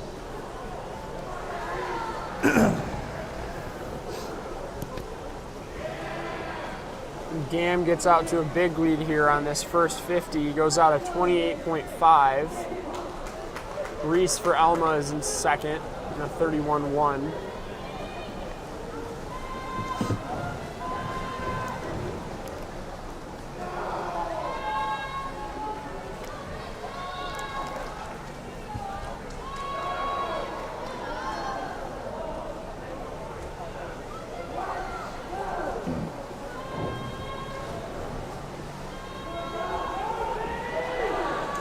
At the halfway mark, Gam touches in a 101.5.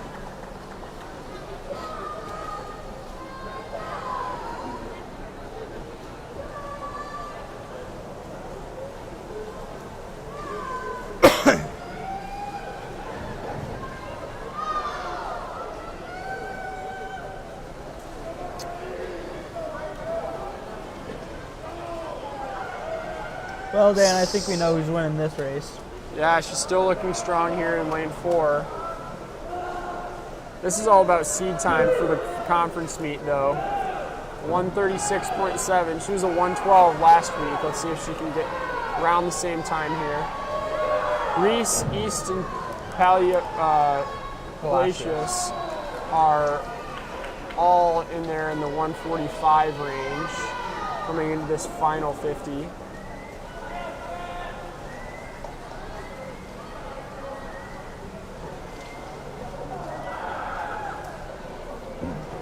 With just a couple strokes to go here, Rachel Gam touching in the wall in a 112.25, just about exactly the same time as last week.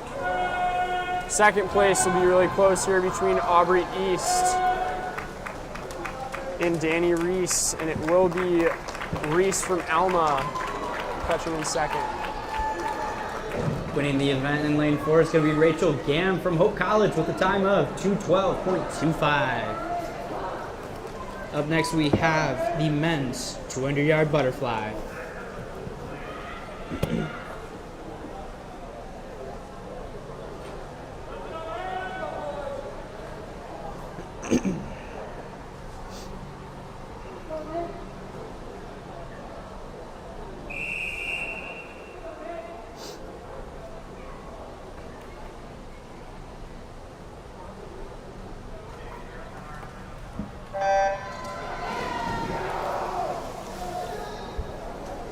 In lane 3, from Alma, Max Carey. In lane 4, from Hope, JT Nissen. In lane 5, from Hope College, Grant Assink. And in lane 6, from Kalamazoo College, Nick Nerhood.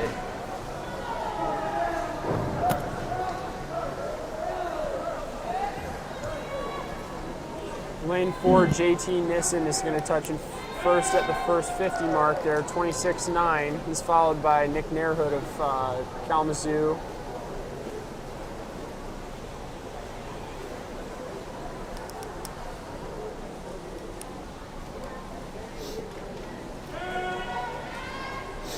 Nissen was 6th in this event last year at the conference meet as a freshman.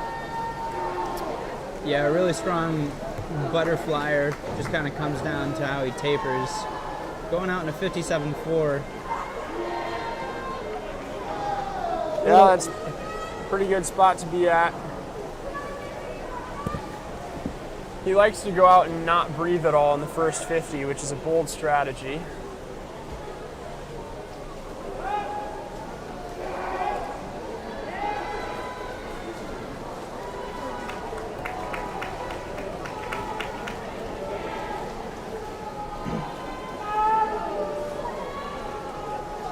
He's on his final 50 of this two fly in a 129.5.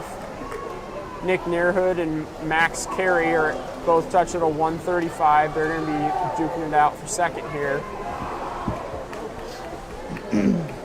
Followed by Brant Assink.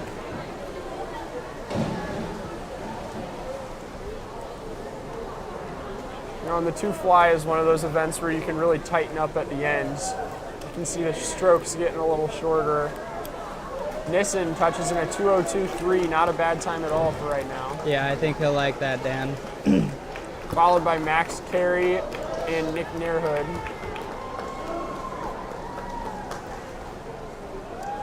Winning the event in lane 4 is going to be JT Nissen from Hope College with a time of 2:02.36. Up next, we have the women's 50-yard freestyle. This is heat 1 of 3.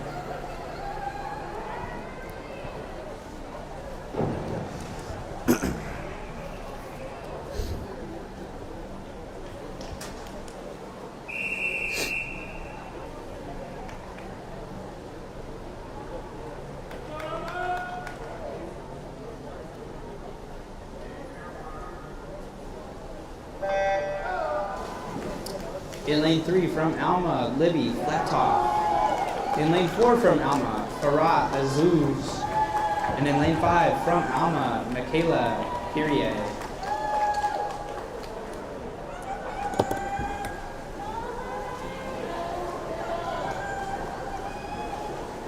Carey pops up first there after that first 25, and she's going to head into the wall and probably touch first here on this heat. 29.0. Winning the heat in lane 5 is going to be Pierre from Alma with a time of 29.01. Up next is heat 2 of 3, Mr. Starter.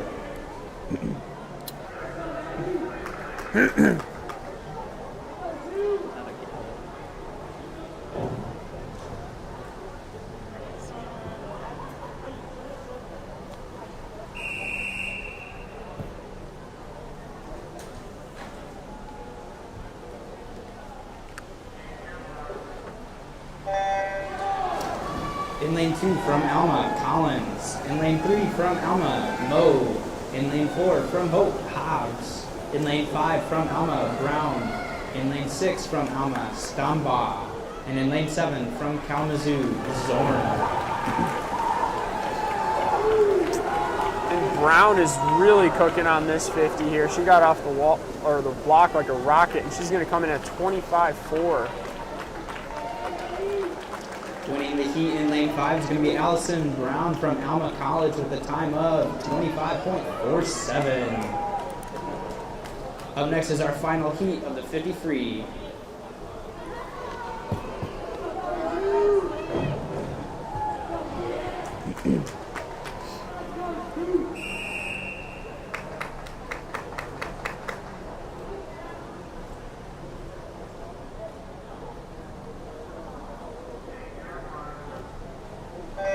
In lane 1 from Alma, Ronsky. In lane 2 from Hope, Randall.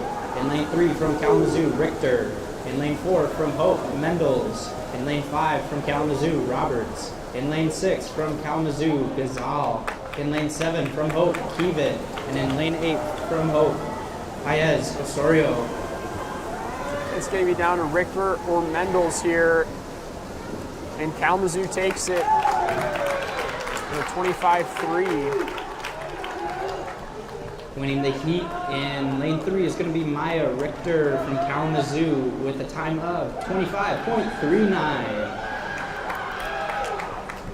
And I Up believe next is heat 1 of 2 of the men's 50-yard freestyle. Sorry about that, Seth. I believe heat 2, Alma's Brown actually ended in second in that entire event.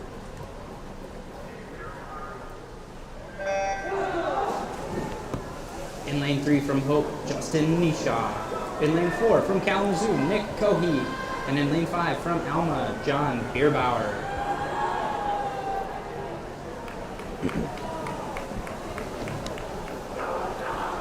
Getting up fast here is Justin Nishaw in lane 3. 23.1, followed by Cohey and Bierbauer. Winning the heat in lane 3 is going to be Justin Nishaw from Hope College with a time of 23.11. Up next is heat 2.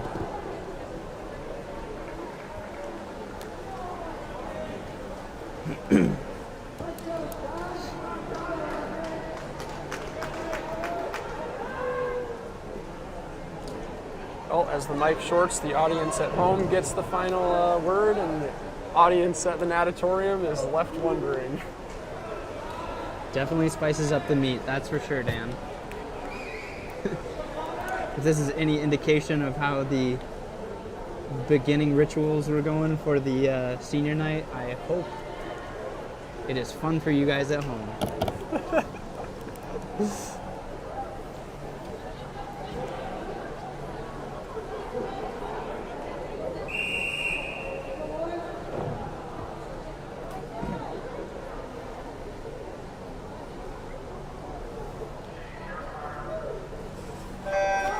In lane 2 from Kalamazoo, Foku. In lane 3 from Hope, Krygowski.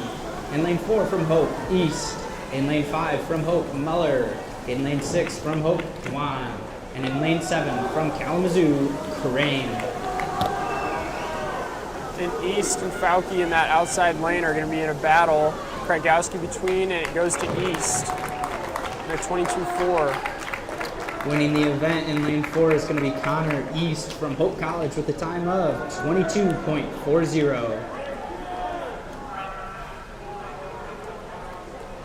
We're going to have a quick 10-15 minute break as the competition pool is open. We will come back to you soon. Don't go anywhere.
And it looks like we're back with the women's 100 freestyle.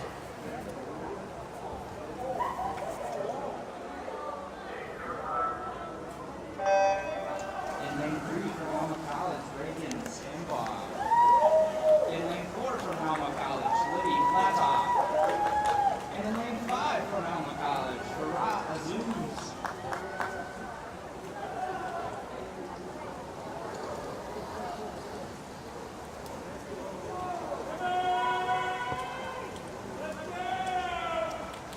And Alma's team has really started to get a lot better over the last couple of years, especially on the women's side, with the work that Jason started and now handed over to Polzine.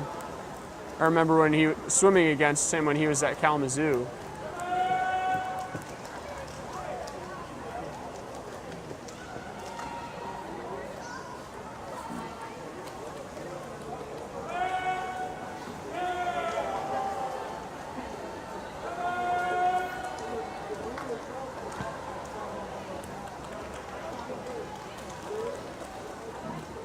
Punching in first there down in lane 3 is Stambaugh, followed by Azuz and Flatoff, both 106. Lane 3 is going to be Reagan Stambaugh from Alma College with a time of 102.58. Up next we have Heat 2-2, Mr. Starter.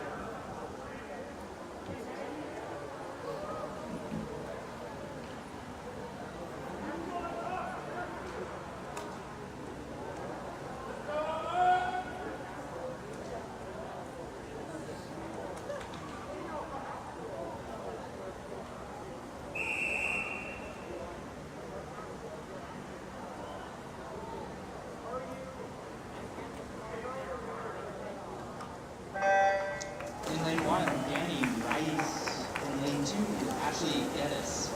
In lane 3, Paige Thompson.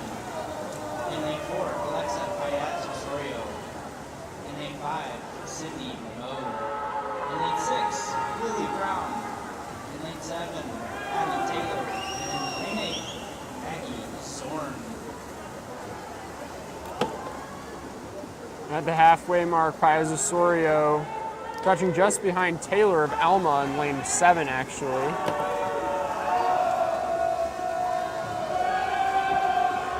Yeah, she's right in the field of this bar that we have in front of us, so she deceptively got in there. It looks like she's still leading coming into this final stretch, along with her teammate Mo and Paez Osorio for Hope. Coming on strong there at the very end was Mo, finishing at 57.7. Winning the heat in lane 5, Sydney Moe from Alma College with a time of 57.73. Up next is Heat 3-3. Alma goes 1-2-3 on that race. Looks like Diener out in lane 1 also got in the mix.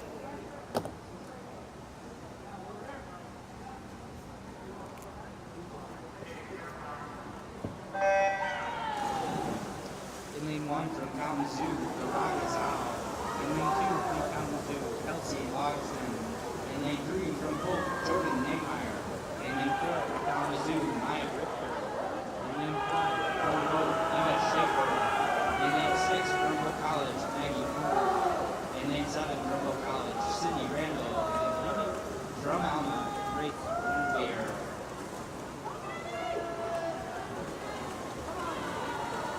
And Shafer in the 100 free this time. She's out in first in a 26.2. She's followed by Richter and Horner. Horner's a distance freestyler trying her luck in the 100 free here. It looks like unless Gazal can out-touch her from lane 1, she will take second, and it will go Horner and Gazal for 2-3. 55.7 and a 56.2. Winning the event in lane 5 is going to be Eva Shafer from Hope College at the time of 54.30. Up next we have Heat 1 of 2 of the men's 100-yard freestyle.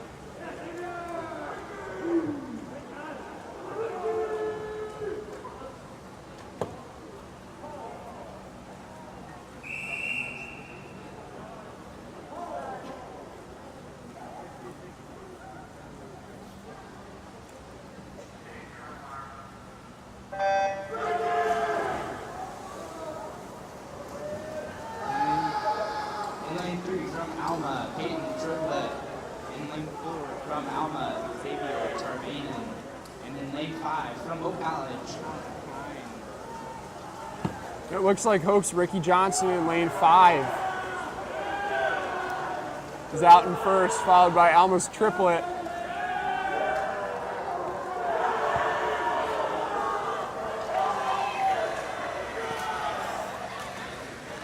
Ricky flipped at a 24 there.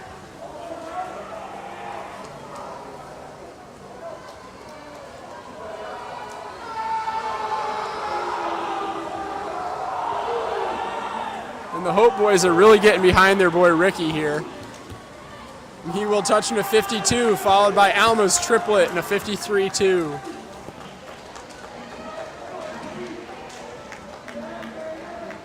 Winning the heat in lane 5 is going to be Colin Klein from Hope College with a time of 52.23. Up next is heat 2 of 2.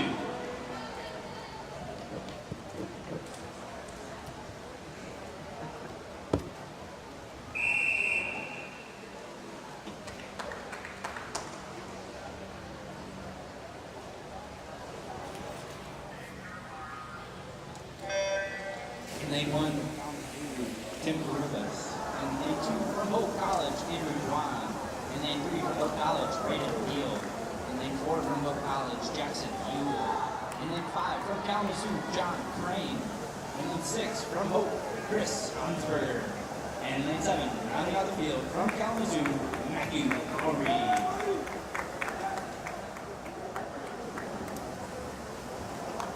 Flipping first at the turn there is Hansberger, closely followed by Ewell. Yeah, a little bit of another shot at things here in the 100, because we saw a couple of these people in the 2-3, but it looks like it's going to be Hansberger. An outside smoke there in lane 1 is the freshman Carubas from Kalamazoo in a 49.9. He gets under the 50 mark as well. Winning the event in lane 6 is going to be Chris Hansberger from Hope College with a time of 49.39. Up next we have the heat of the women's 200-yard backstroke. Mr. Stark.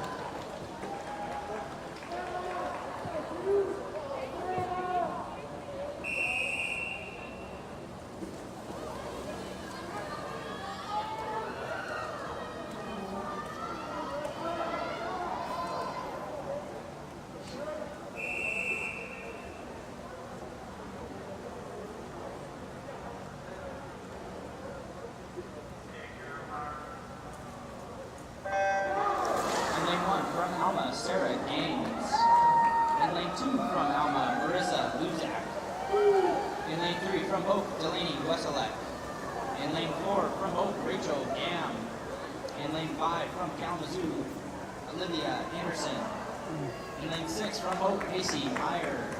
In lane 7 from Alma, Sarah Ronsky. And in lane 8 from Kalamazoo, Daly Kipmuller. Out there in first in lane 4 is the 2-fly winner, Rachel Gam, followed by Olivia Anderson, who took second in the 100 back earlier tonight.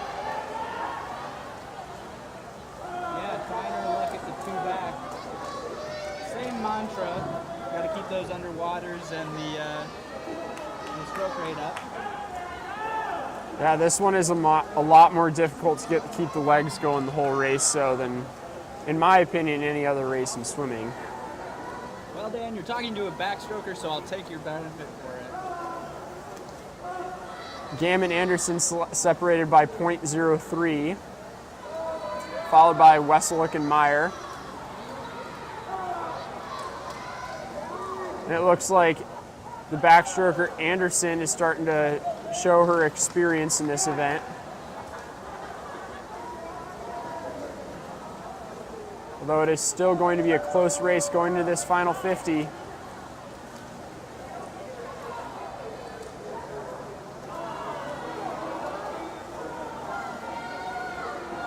Backstroke is one of those races where if you're leading, you can see your competitor. If you're just behind, you can't. It's a big advantage to get out ahead. early. Yeah, it's a really tough race. It's much like fly where you just kind of focus on one thing, but it can't be another swimmer. And coming back hard here is Rachel Gamm at the final 50. Under the flags, it looks like she might out-touch her, and she does, in a 2:10.6. Anderson touches in a 2:10.8. Both of those times are extremely fast.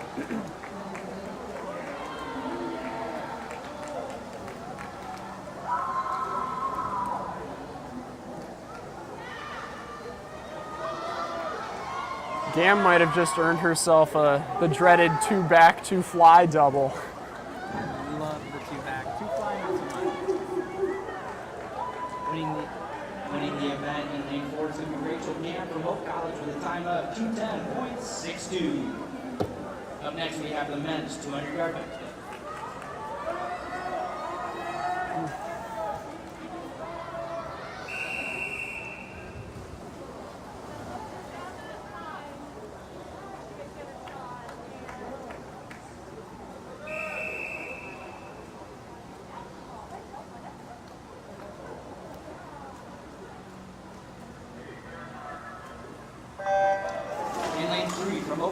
JT Nissen. In lane 4 from Kalamazoo, Tyler Secklesmore. In lane 5 from Hope, Alex Kragowski. And in lane 6 from Kalamazoo, August King.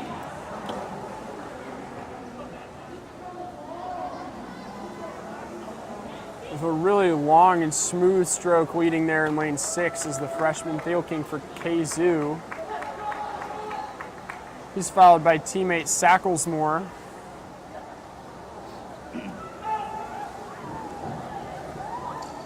Though Kragowski's also looking good there in the middle.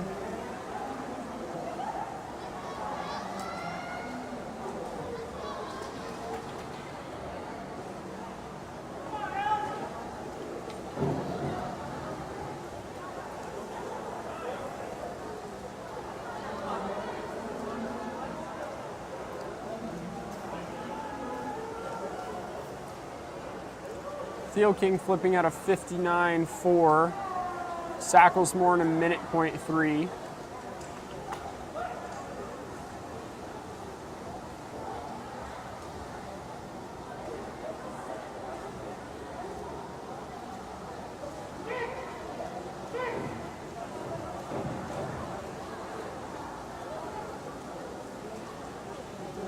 Still looking long and smooth out in first is King. Yeah, Dan, a nice addition for the Kalamazoo men, swimming with Tyler over there. He's usually very strong throughout this race. He'll definitely drop some time and taper, but it's nice to have another fresh face to add to the mix here in this 200 back. That's right, and they have another freshman backstroker in Fauke who won it earlier in the 100 back. King touches in a 2:01, followed by Sacklesmore in a 2:04, and Kragowski will touch in a 2:08. Winning the event from Kalamazoo College, August King with a time of 2:01.26.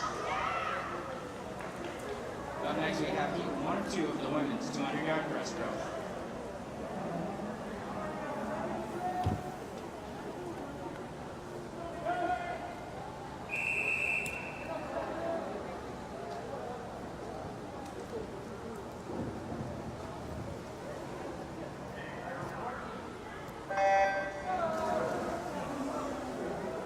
In lane 2 from Alma, Collins. In lane 4 from Hope College, Mackenzie Ralston. In lane 5 from Alma College, Jessalyn Marshall.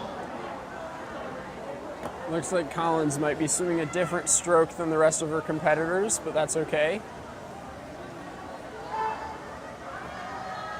Still get an exhibition time, and it will be a mystery to all of us what the distance is. Between the breaststrokers, Ralston and Marshall touching just about dead even there at the first 50.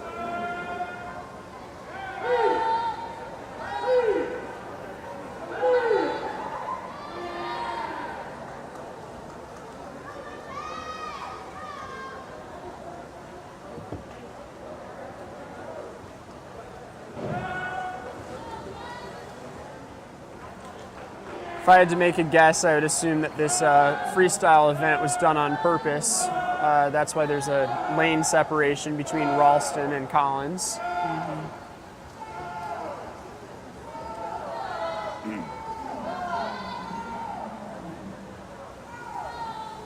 Marshall touching at a 120.4 at the halfway mark. Ralston at a 120.9. Separated by about a half a second there. Yeah, Both looking long and smooth. Yeah, I was just going to say, we saw Mackenzie come back pretty strong there in the 100 breast earlier. A little bit more up-tempo, so possibly see that here.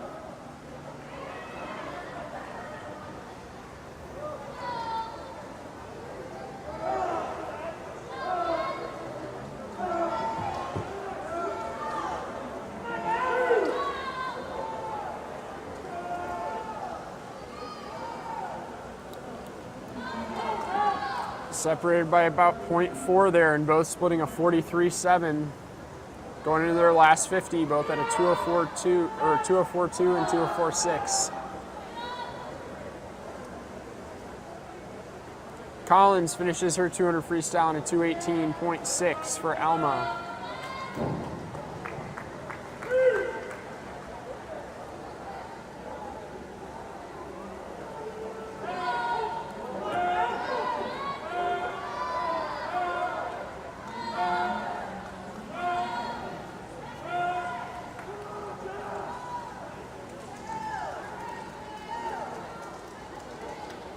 And Marshall takes the first for that in a 247.9.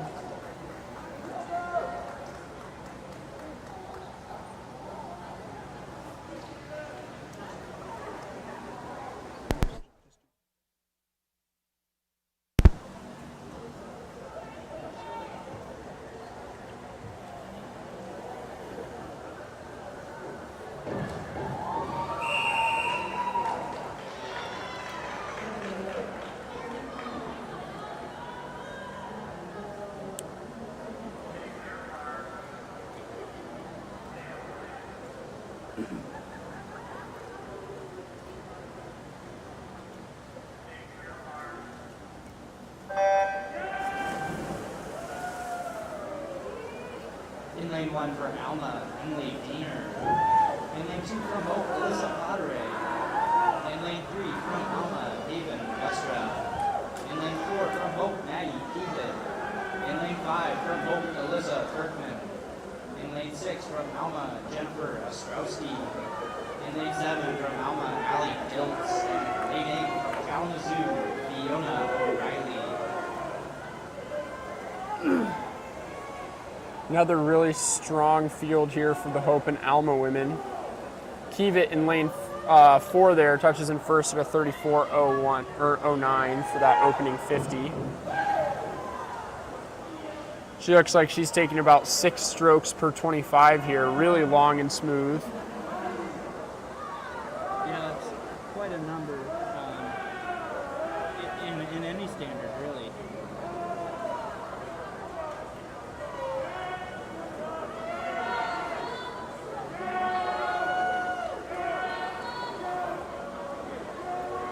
Again, keeping that 6 stroke per 25 rate going. Yeah, we were counting to make sure, but that is a great race technique. Especially for the 200 breasts. She'll have a lot of energy left on that last 50 probably. And so she's already in her line before she even starts her kick. Her teammate Alyssa Kirkman kind of swims everything this year. We've seen her all over the pool, but she's really kind of crept up here on this third 50. They're separated by about 0.04.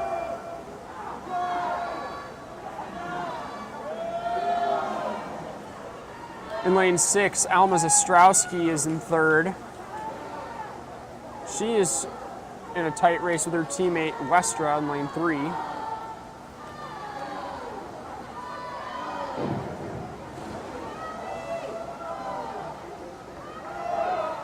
We're going to see 2 pretty strong breaststroke times here from Kirkman and Keevitt. It looks like Keevitt will be able to hold off Kirkman in a 2:32.1 and a 2:32.6.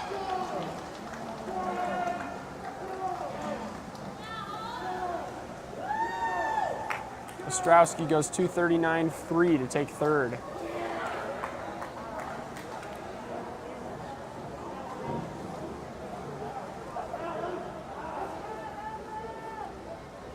Winning the event in lane 4 is going to be Maddie Keevitt from Hope College with a time of 2:32.16. Up next, we have heat 1 of 2 of the men's 200-yard breaststroke.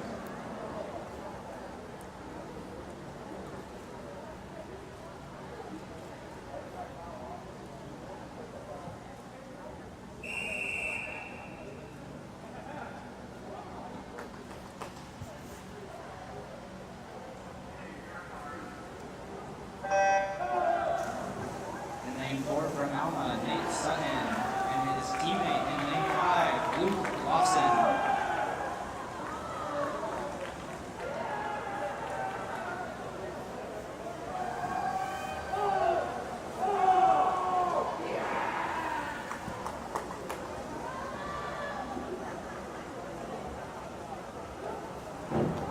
Again, we've got some Alma swimmers exhibitioning the 200 freestyle during this breaststroke. That's Sutton and Lawson.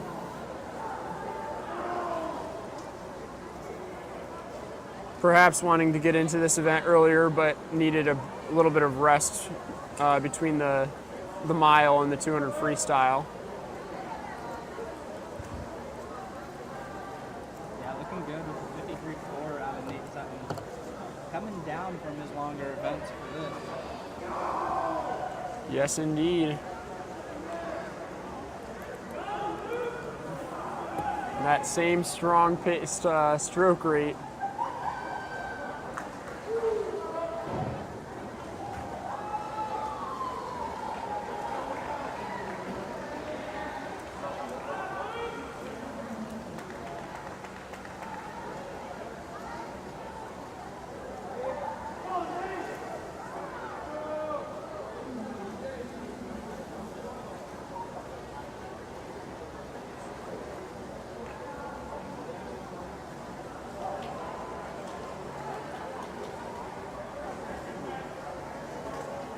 And here he is, Nate Sutton, coming in on his final stretch, touching in a 150.8.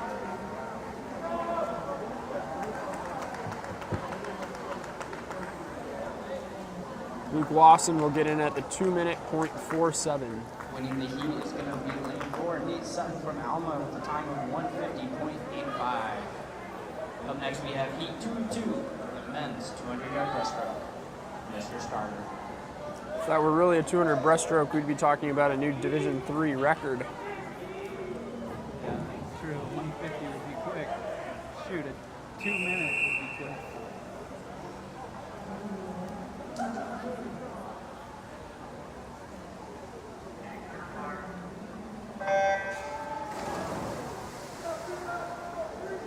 In lane 2 from Hope College, Grant Ossing. In lane 3 from Hope College, Leo Duong. In lane 4 from Hope College, CJ Gillinger. In lane 5 from Hope College, Jack Muller. In lane 6 from Kalamazoo College, Ethan Charles. In lane 7 from Alma College, Andrew Smith. And lane 8 from Hope College, James Mandeville.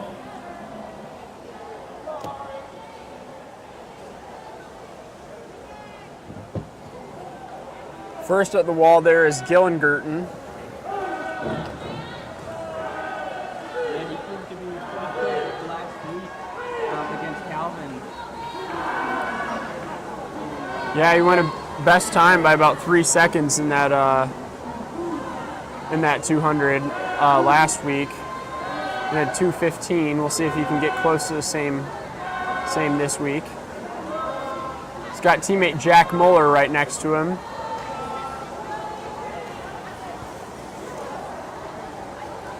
Alma's Andrew Smith also in lane 7.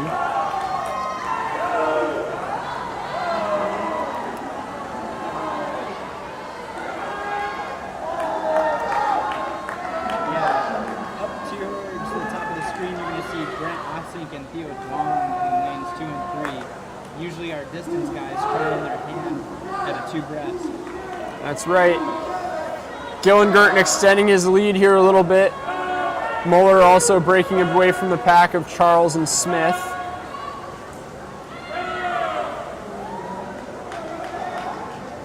We'll see what they've got for this final 50.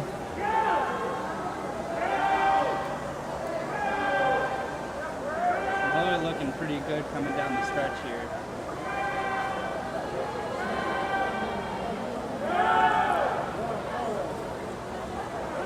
Muller was 4th in this event at the conference meet last year. So not too shabby himself by any means. Gillengurten's going to catch at a 2:17, Muller in a 2:19.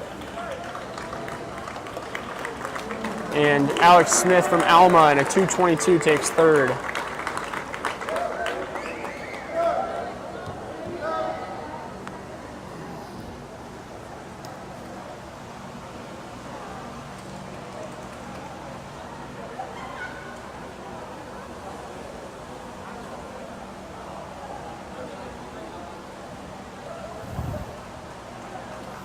Taking the event in lane 4 is going to be CJ Gillengurten from Hope College with a time of 2:17.60.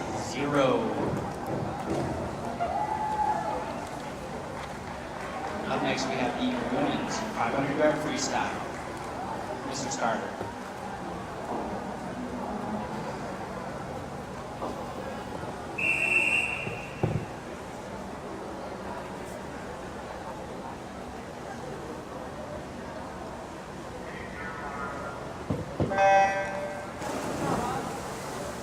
In lane 2 from Kalamazoo College, Katie Rock.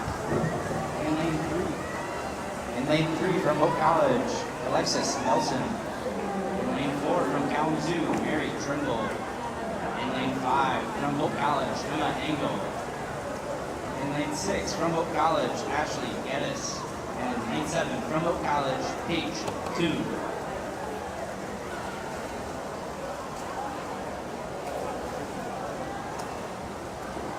And in lane 8 from Hope College, Ariana Shafer.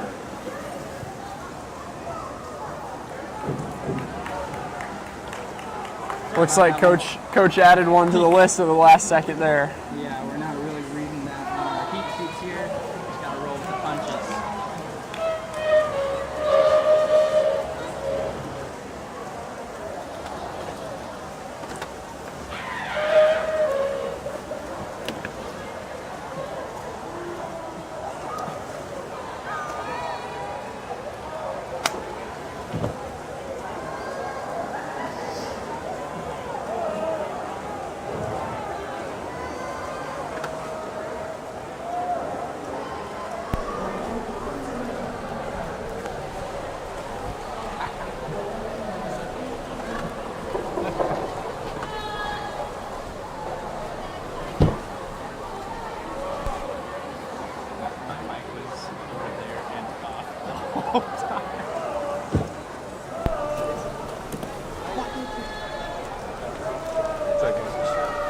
Leading early here is Mary Trimble in lane 4 for Kalamazoo.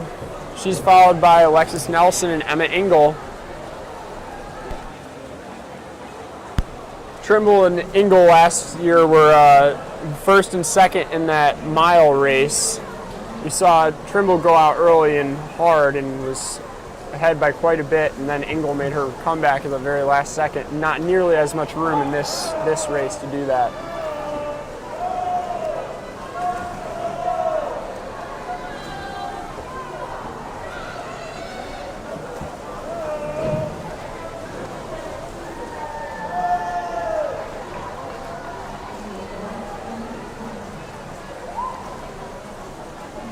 Fourth behind Trimble and the Hope girls is Katie Rock for Kalamazoo in lane 2. Keep an eye on her as this race progresses as well.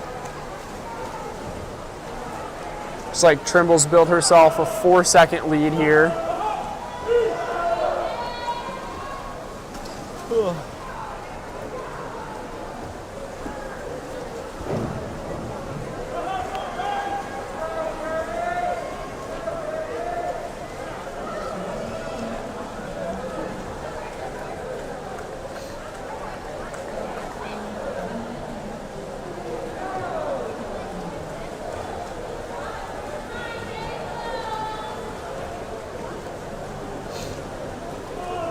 Trimble still looking strong at the 300 mark. She pulls a 310.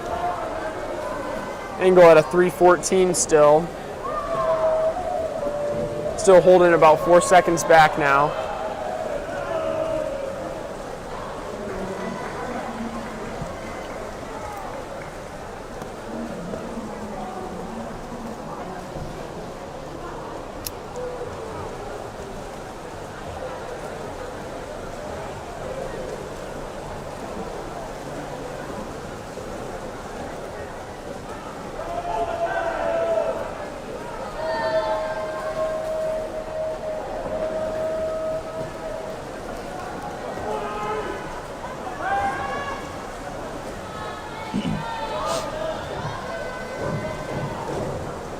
It's like Ariana Shafer and Pager Kuhn are catching up to Rock in lane 2.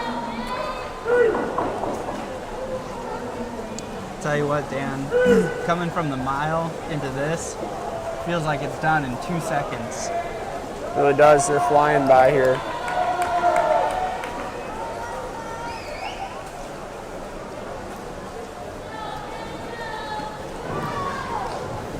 We're about to hear the bell for Mary Trimble here. This is about to be a very good time for her. 150 left and she's at 448.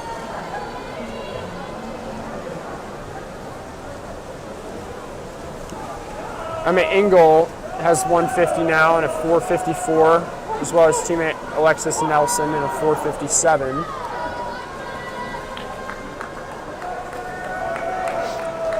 Pager Kuhn has really come on strong on this last 100. But it will be Mary Trimble running away from the field in a 519. Engel takes second in a 526, followed by Nelson in a 529.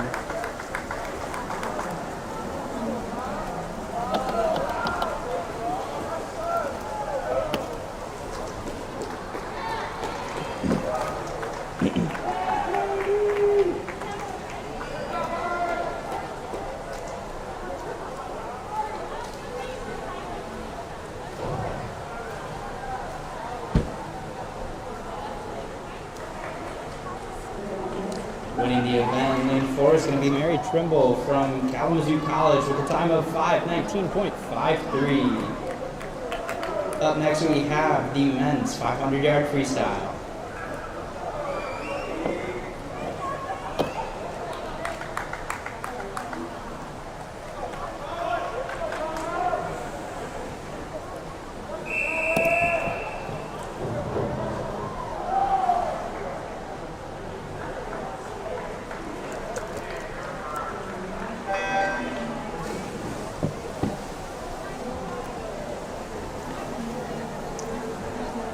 In lane 3 from Kalamazoo College, Nick Cohey. In lane 4 from Hope College, Ethan Wilson.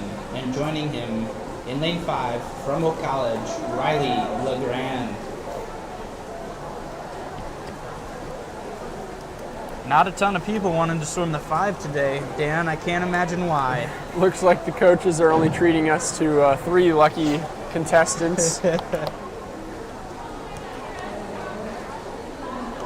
LeGrand, I'm sure, is not too pleased about being taken out of his usual breaststroking events for this gem of a race.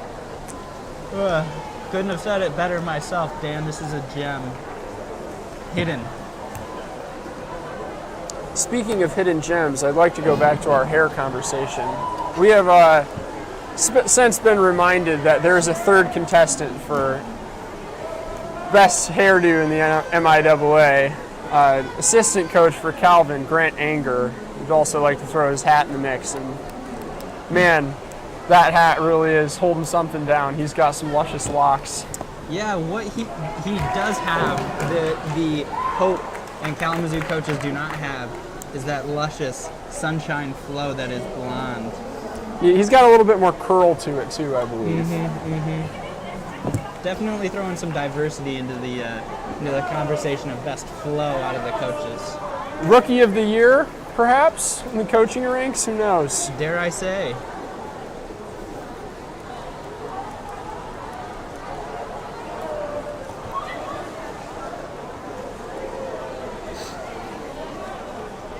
Leading here is Hope's Riley LeGrand in lane 5. He's going to flip at the 200 mark in a 2:02. Coe and Wilson separated by less than a second there.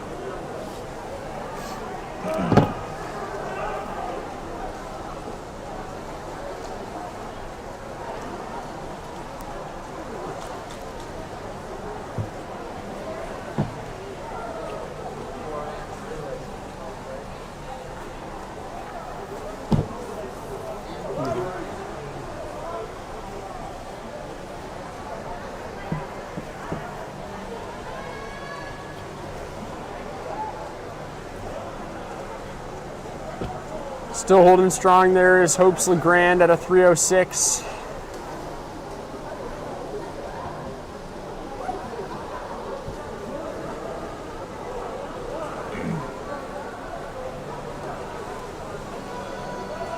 The long burner that is the 500 freestyle. Indeed. Looking good though. Is Riley LeGrand out there in lane 5. He's got a very good stroke rate. A little bit of a long turn there, but might be able to afford that with a little bit of a lead that he has. Yeah, distance swimmers aren't usually known for their starts or flip turning prowess. Yeah, that is true. We've seen that multiple times in some of our very own here at Hope College. Will not be named, but Beta Smith. starts sometimes tend to be a difficult part of the swimming thing.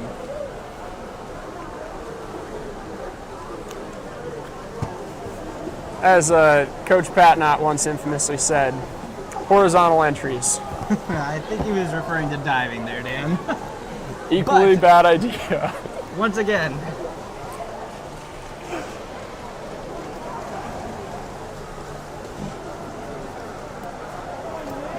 LeGrand's about to get the bell here for his final 50.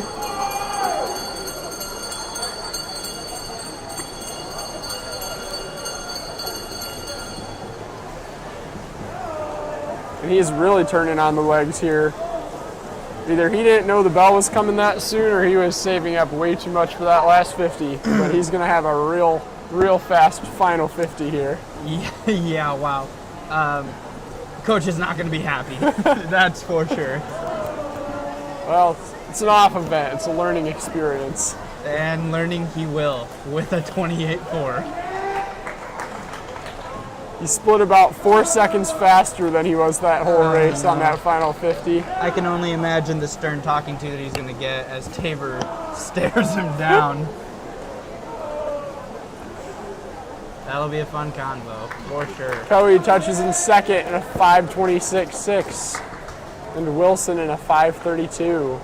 Winning the event in lane 5 is going to be Riley LeGrand from Hope College with a time of 5:08.86. Up next, we have heat 1 of 2 of the women's 100-yard butterfly.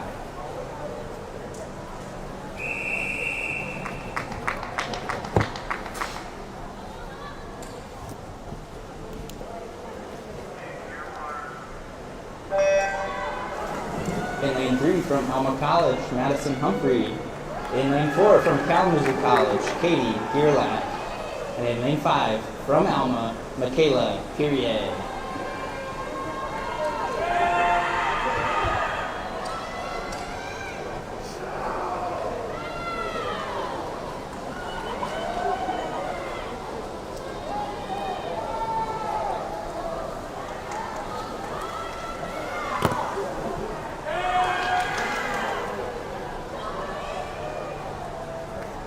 Touching first there on that first 50 is Perrier for Alma.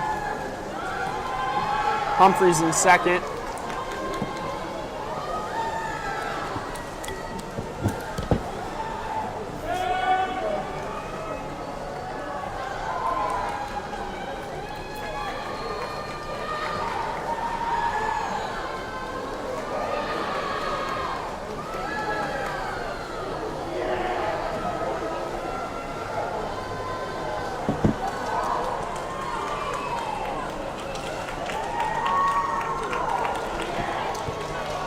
winning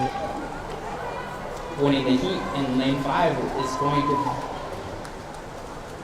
going to be Michaela Perrier from Alma College with a time of 1:08.53.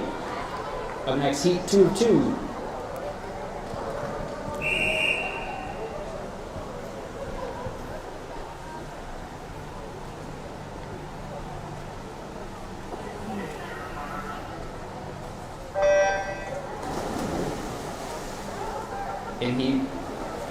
In lane 1 from Hope College, Abby Mendels. In lane 2 from Kalamazoo College, Ella Palacios. In lane 3 from Hope, Madeline Tesson. In lane 4 from Kalamazoo, Molly Roberts. In lane 5 from Hope, Maddie O'Donnell. In lane 6 from Hope, Jordan Nehmeyer. In lane 7 from Hope, Jocelyn Hobbs. And in lane 8 from Hope College, Alexa Hayes Osorio. Both out there under 28 marker are Roberts for KZoo and Maddie O'Donnell for Hope. O'Donnell looks like she's got a slight lead heading into this final 25. Let's not forget about Tesson either in lane 3.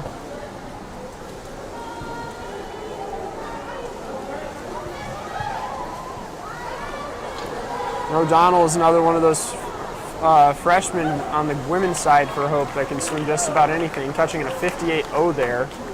Roberts goes 58.7, Tesson in a 101 to take third. Winning the event in lane 5 from Hope College, Maddie O'Donnell with a time of 58.00. Up next we have the men's 100-yard butterfly. This is heat 1, Mr. Starter.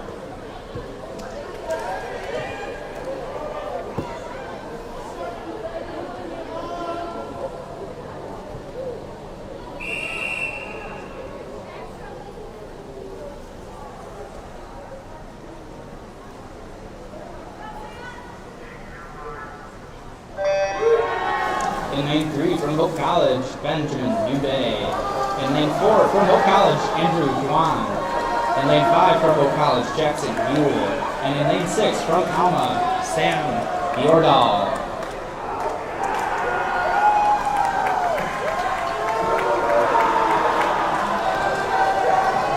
Seems the swimmer must have lost his goggles there. Right off on the start, Jackson Ewell lost his goggles, can't see anything. Looks like he's practically kissing the wall before he turns.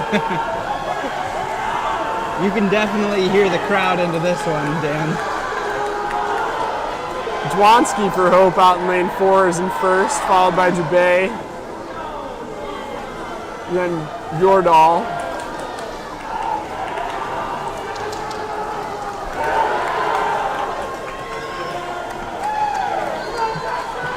Dwan touches in a 57.2. And Ewell will reach the wall at some point in a 1:03.8. Good for him. Winning the heat in lane 4 is going to be Andrew Juan from Hope College with a time of 57.21. Up next we have heat 2.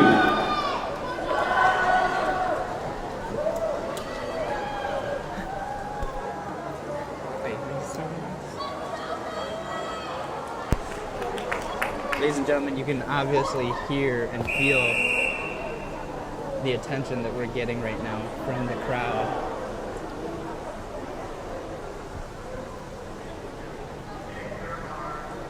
In lane 1 from KZoo, Keith. In lane 2 from Alma, Ludden. In lane 3 from Hope, Nisha. In lane 4 from Hope, Smith. In lane 5 from Hope, Catton. In lane 6 from KZoo, Nerhood. In lane 7 from KZoo, Settlesmore. And in lane 8 from Hope, Peel. Looks like Catton and Smith out there. Neither one of these two are butterflyers, but they can cook apparently. Yeah, looking very good. Catton's holding on to his underwater, a smart idea. Yeah, Bailey looking almost Phelps-esque out there. You can tell that they are just going nuts right now. A lot rides on this. A lot of trash talking between these two throughout the whole year. Absolutely, and still really good times. Catton's going to get the best of that in a 50.5. Smith goes 51.8. Holy Holy cow! Winning the event in lane 5, Ben Cadden from Hope College with a time of 50.59. Unfortunately, it looks like one of the referees is coming to DQ someone. Where will he stop? Alrighty. Nope, we have There we go. looks like we have a quick 10 or 15 minute break here before we get back with the women's 400 IM.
In lane 1 from Kalamazoo, Olivia Anderson.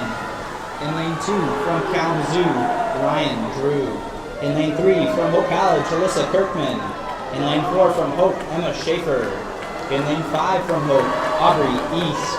In lane 6 for Hope, Emma Engel. In lane 7 for Hope, Jess Estabrook. And in lane 8 from Alma College, Sarah Gaines. And here leading out at the first 50 mark is going to be Alyssa Kirkman. She's a really strong butterflyer, along with Emma Shafer. Can really just swim anything. Who, Alyssa Kirkman? Both. That's true. Touche, Dan. Touche. Right now, the Hope women are close for top 5 right now in this race. Battling Shafer with- touches first there at the wall.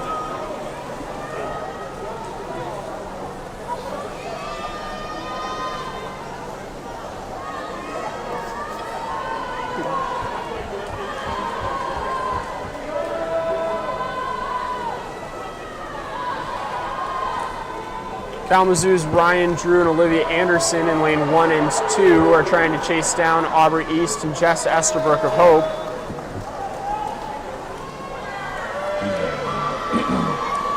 Up at the lead there, we really have a breaststroker in Emma and really just an all-around swimmer in Alyssa Kirkman. For Kalamazoo up in lane 1, Anderson is more of a backstroker, while East and Estabrook for Hope are both big-time breaststrokers. Yeah, I would look to them to make a little bit of a turn here as we come up on the second half of this race. But man, right now, Shafer and Kirkman just on an island of their own. And we're about to see Shafer, as usual, just take off here on this 100 breaststroke lap. It's become a signature of hers. Very true, Dan. Don't be surprised if you see East in lane 5 also start to make a move here.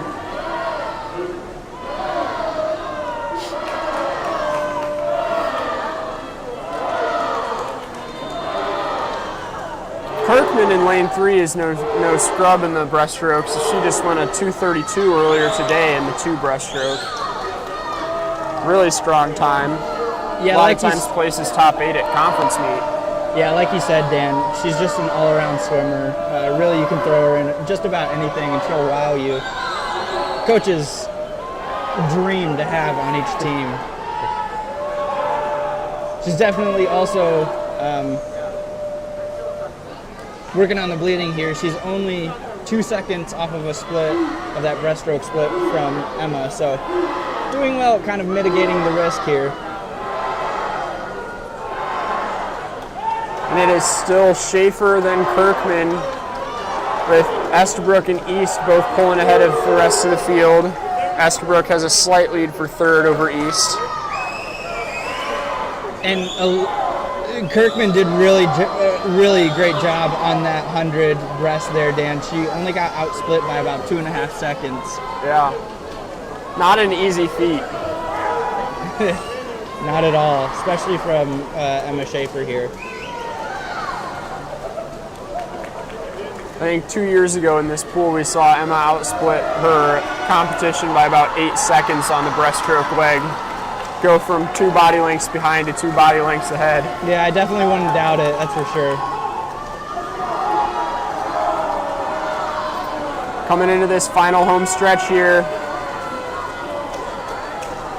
Yeah, we're gonna see a really close race between Drew of Kalamazoo and Engel of Hope. If Engel can overtake Drew in this last 25, we're gonna see a 1, 2, 3, 4, and 5 for the Hope ladies.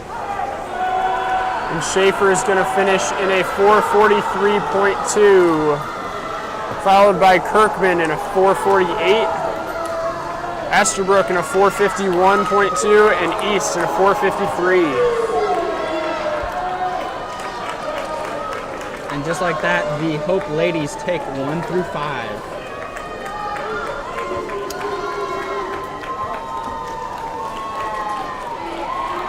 Winning the event in lane 4, your senior, Emma Shafer for Hope College with a time of 4:43.20.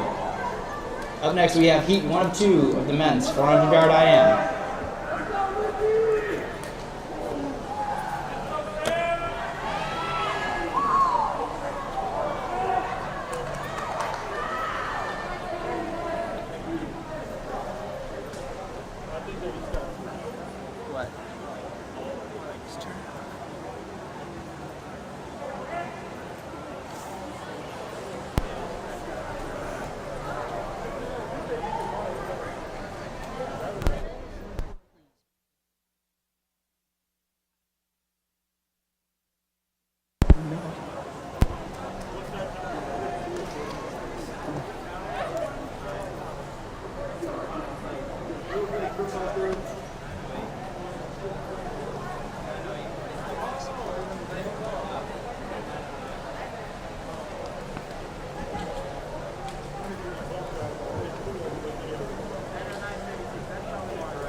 In lane 2 from Kalamazoo, Ethan Charles.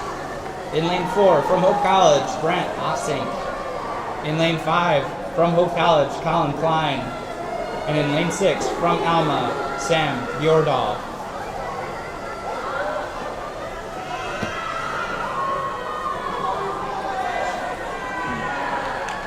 Looks like Ricky Johnson for Hope there touches first. Ossink and Bjordahl right there with him.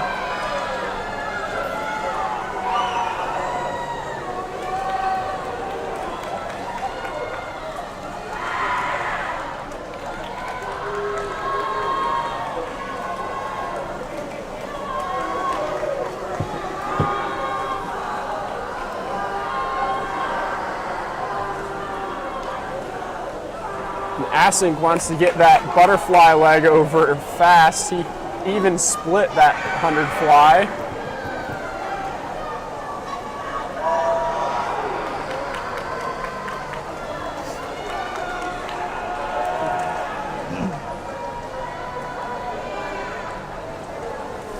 Yeah, flipping into the turn, it looks like Sam Bjordahl is just going to overtake Ossink there in lane 4.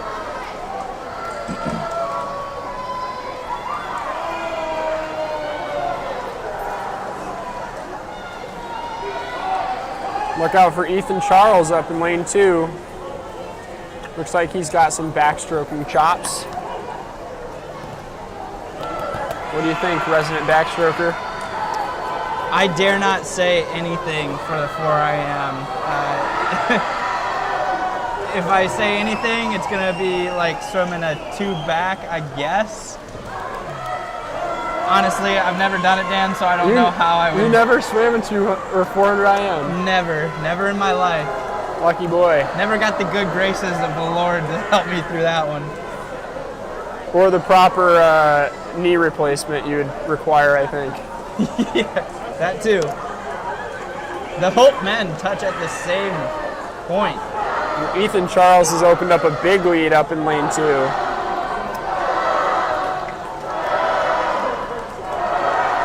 He's followed by Bjordahl from Alma in second in lane 6. This crowd, or sorry, not crowd, but team participation right now, I'm loving it.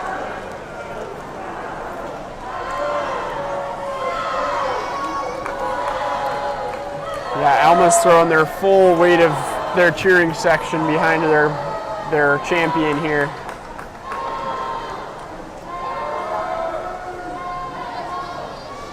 And the 2 representatives from Hope are trying to make their move. Though I think Ethan Charles might be a little too far away for him. Yeah, he's on an island, Dan. I wouldn't say anything. I think he's got this one wrapped up so far. Unless something crazy were to happen, which we love to see. But Ricky is making his move here on the breaststroking. trying to put himself in position to close hard.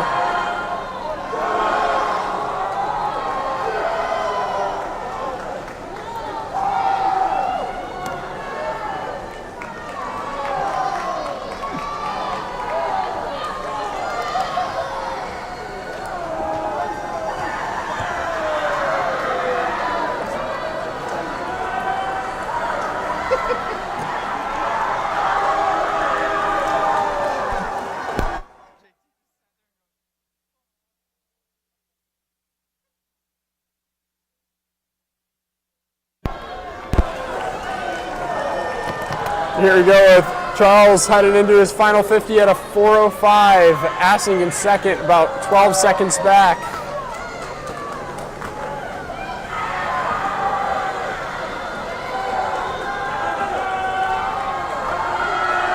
Yeah, Assing's,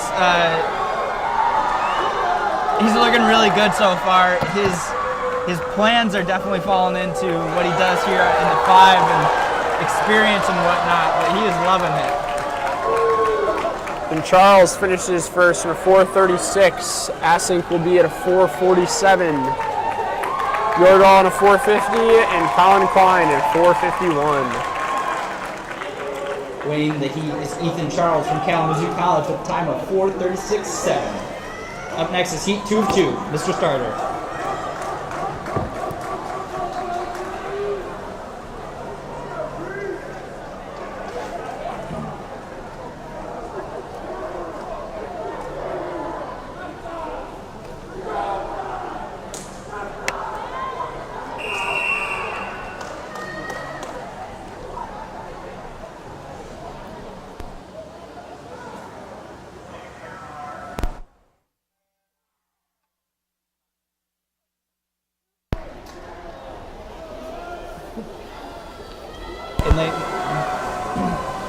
In lane 1 from Kalamazoo, Austin Theo King. In lane 2 from Hope, Theo Duong. In lane 3 from Kalamazoo, Matt Howery. In lane 4 from Hope, Jake Peterson. In lane 5 from Hope, Connor East. In lane 6 from Hope, Kyle Langdon. In lane 7 from Kalamazoo, Max Ames. And in lane 8 from Alma, Matt Arigoni. This should be a really good race between Peterson, East, and Howery for KZoo. Peterson and East are the incoming freshmen for Hope that have just been phenomenal in the butterflies and 200 IM. This is their first opportunity to race in the 400 IM. Howery has kind of been a staple in this 4 IM for the past couple of years now, heading into his senior year. Yeah, I couldn't have said it any better there, Dan. Really, just reiterating what you said, I think it's going to be a great race. I don't think we've seen either East or Peterson swim the 4IM yet this season. Nope, not yet this year. So this is really cool just to get a test and just to see if this is something that we might end up seeing in a couple of weeks at MIAAs. Yeah. Peterson's best time in this is a 4:08. East coming in is a 4:11, and Howery has been 4:04 before, so. Maybe he was 4:03 actually, I believe. You're the one who swam the event, Dan.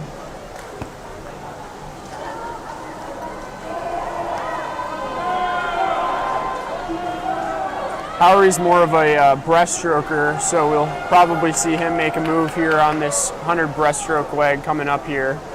Currently we've got Peterson in the lead.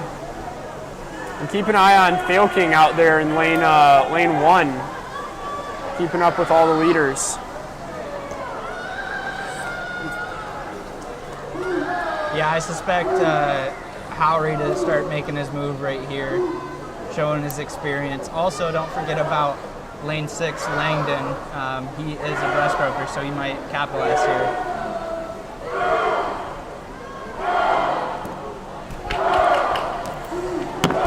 Peterson hanging on still,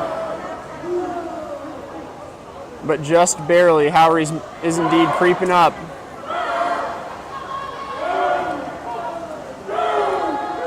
And Howery touches first ahead there.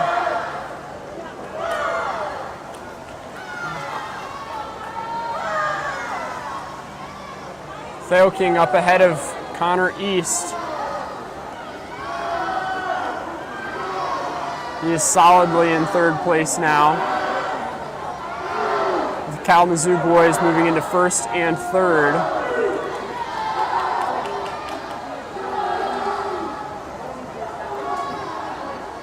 Coming into this final stretch, Howery is ahead by about 1.5 seconds on Jake Peterson of Hope.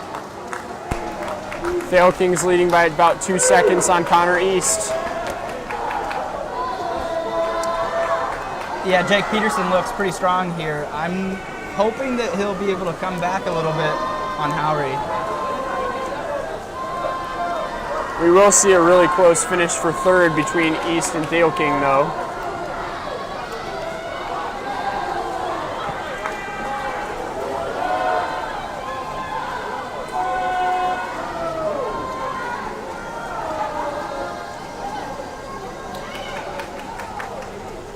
It looks like Howery will indeed be able to finish this event out strong.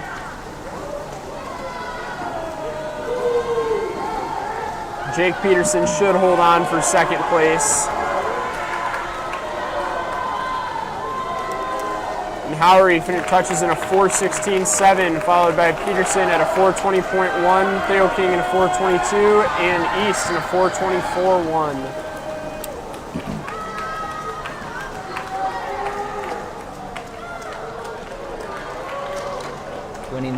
Winning the event in lane 3 from Kalamazoo College, Matt Howery with a time of 4:16.76.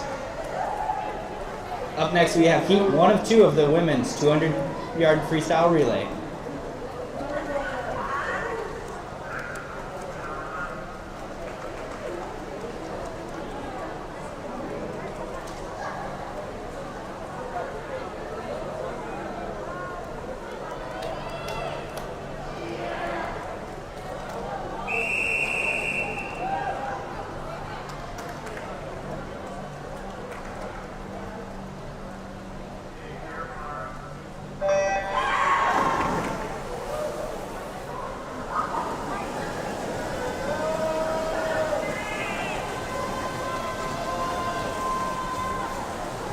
So we're going to see in lanes 1 through 3 the teams from Hope, and in lanes 5 through 7 will be the teams from Alma.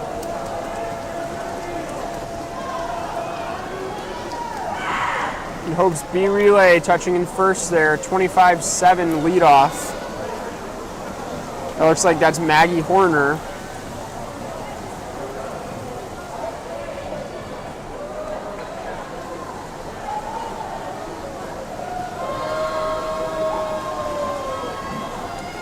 Ashley Geddes currently in the water for Hope College in lane 3.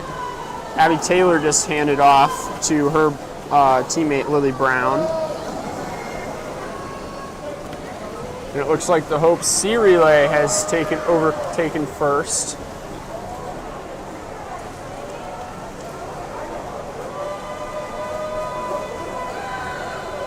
With Abby Mendels out there, she's going to hand off to Alexis Nelson. And diving in for Hope in lane 3 is Maddie Kievit. She is not wearing goggles today for this race.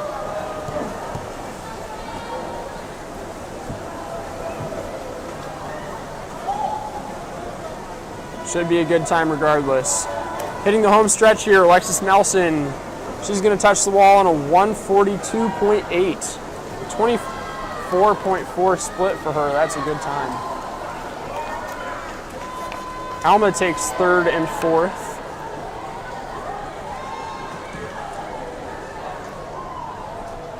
Winning the heat from Hope College, the team of Paez Osorio, Randall, Mendels, and Nelson with a time of 142.81. Up next is heat 2 of 2.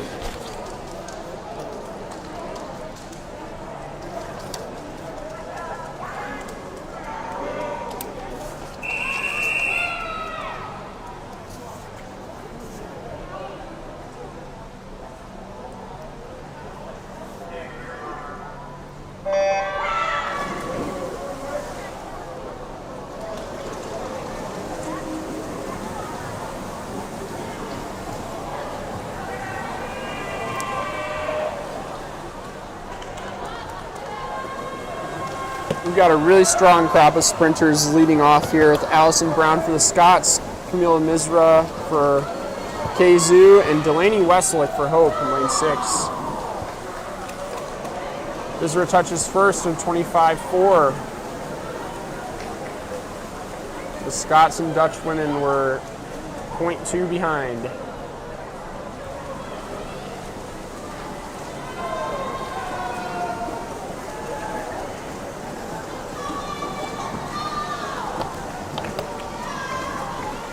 And a 24.1 there for Madeline Tesson.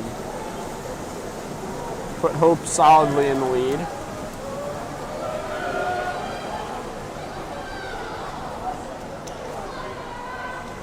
That's Maddie O'Donnell in the water right now.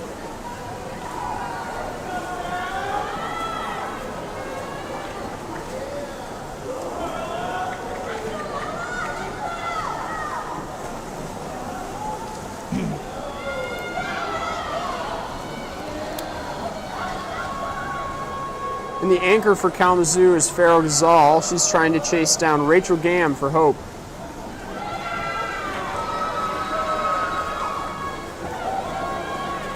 Looks like the Hope ladies will take first in a 139.7. Kalamazoo second in a 141.3.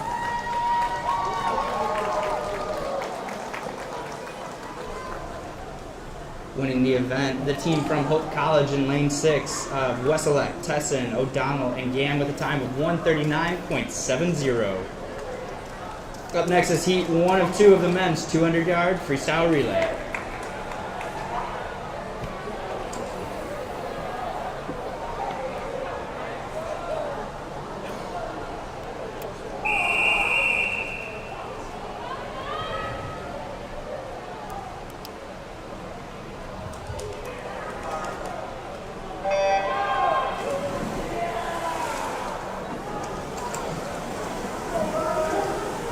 Looked like we might have had a little bit of a rock at the start there in lane 4 for Alma. We'll see if the officials caught it. If not, no harm done. I love me a good jump start.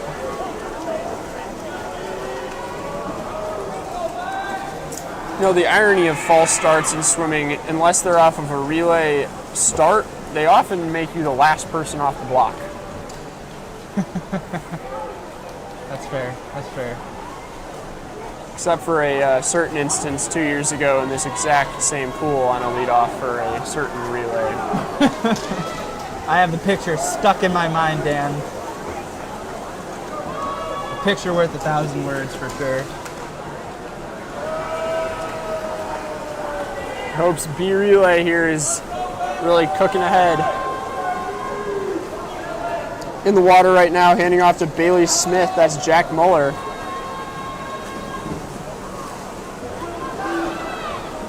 Bailey Smith, the distance freestyler, seeing if he can get that big body moving for a 50. Yeah, I don't know when these kids will learn, Dan, but these underwaters need to be a little bit longer in my mind. Oh, he is a distance swimmer.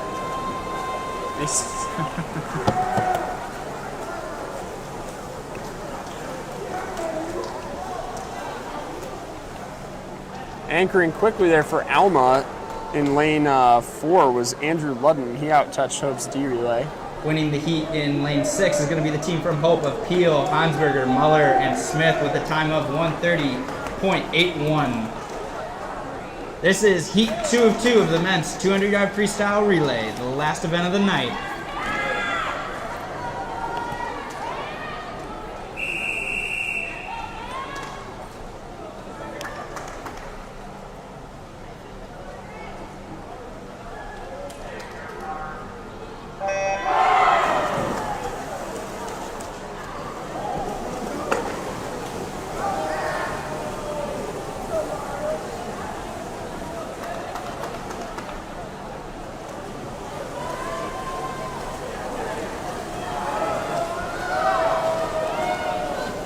Leading off there in lane 4 for Hope is Ben Catton in a 21.88.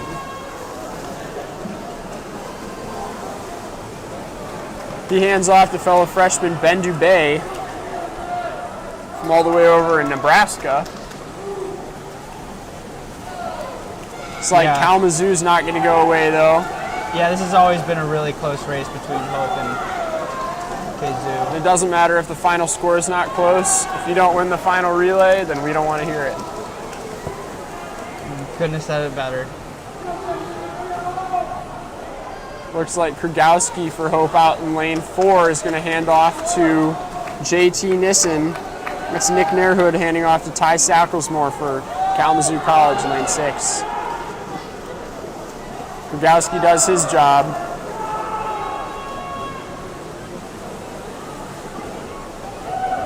Now the sole non-freshman of the relay, JT Nissen, taking him home here. He's no stranger to this race.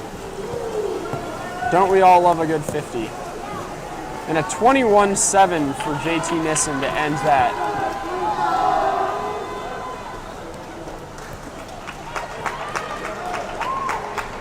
Kalamazoo takes second in a 1:30. Winning the event, the team from Hope of Nissen, Dubé, Krakowski, and Catton with a time of 1:28.40. That is the conclusion of the meet, ladies and gentlemen. Thank you for joining us. A special thanks to everybody who was able to make it here and to our seniors of the MIAA.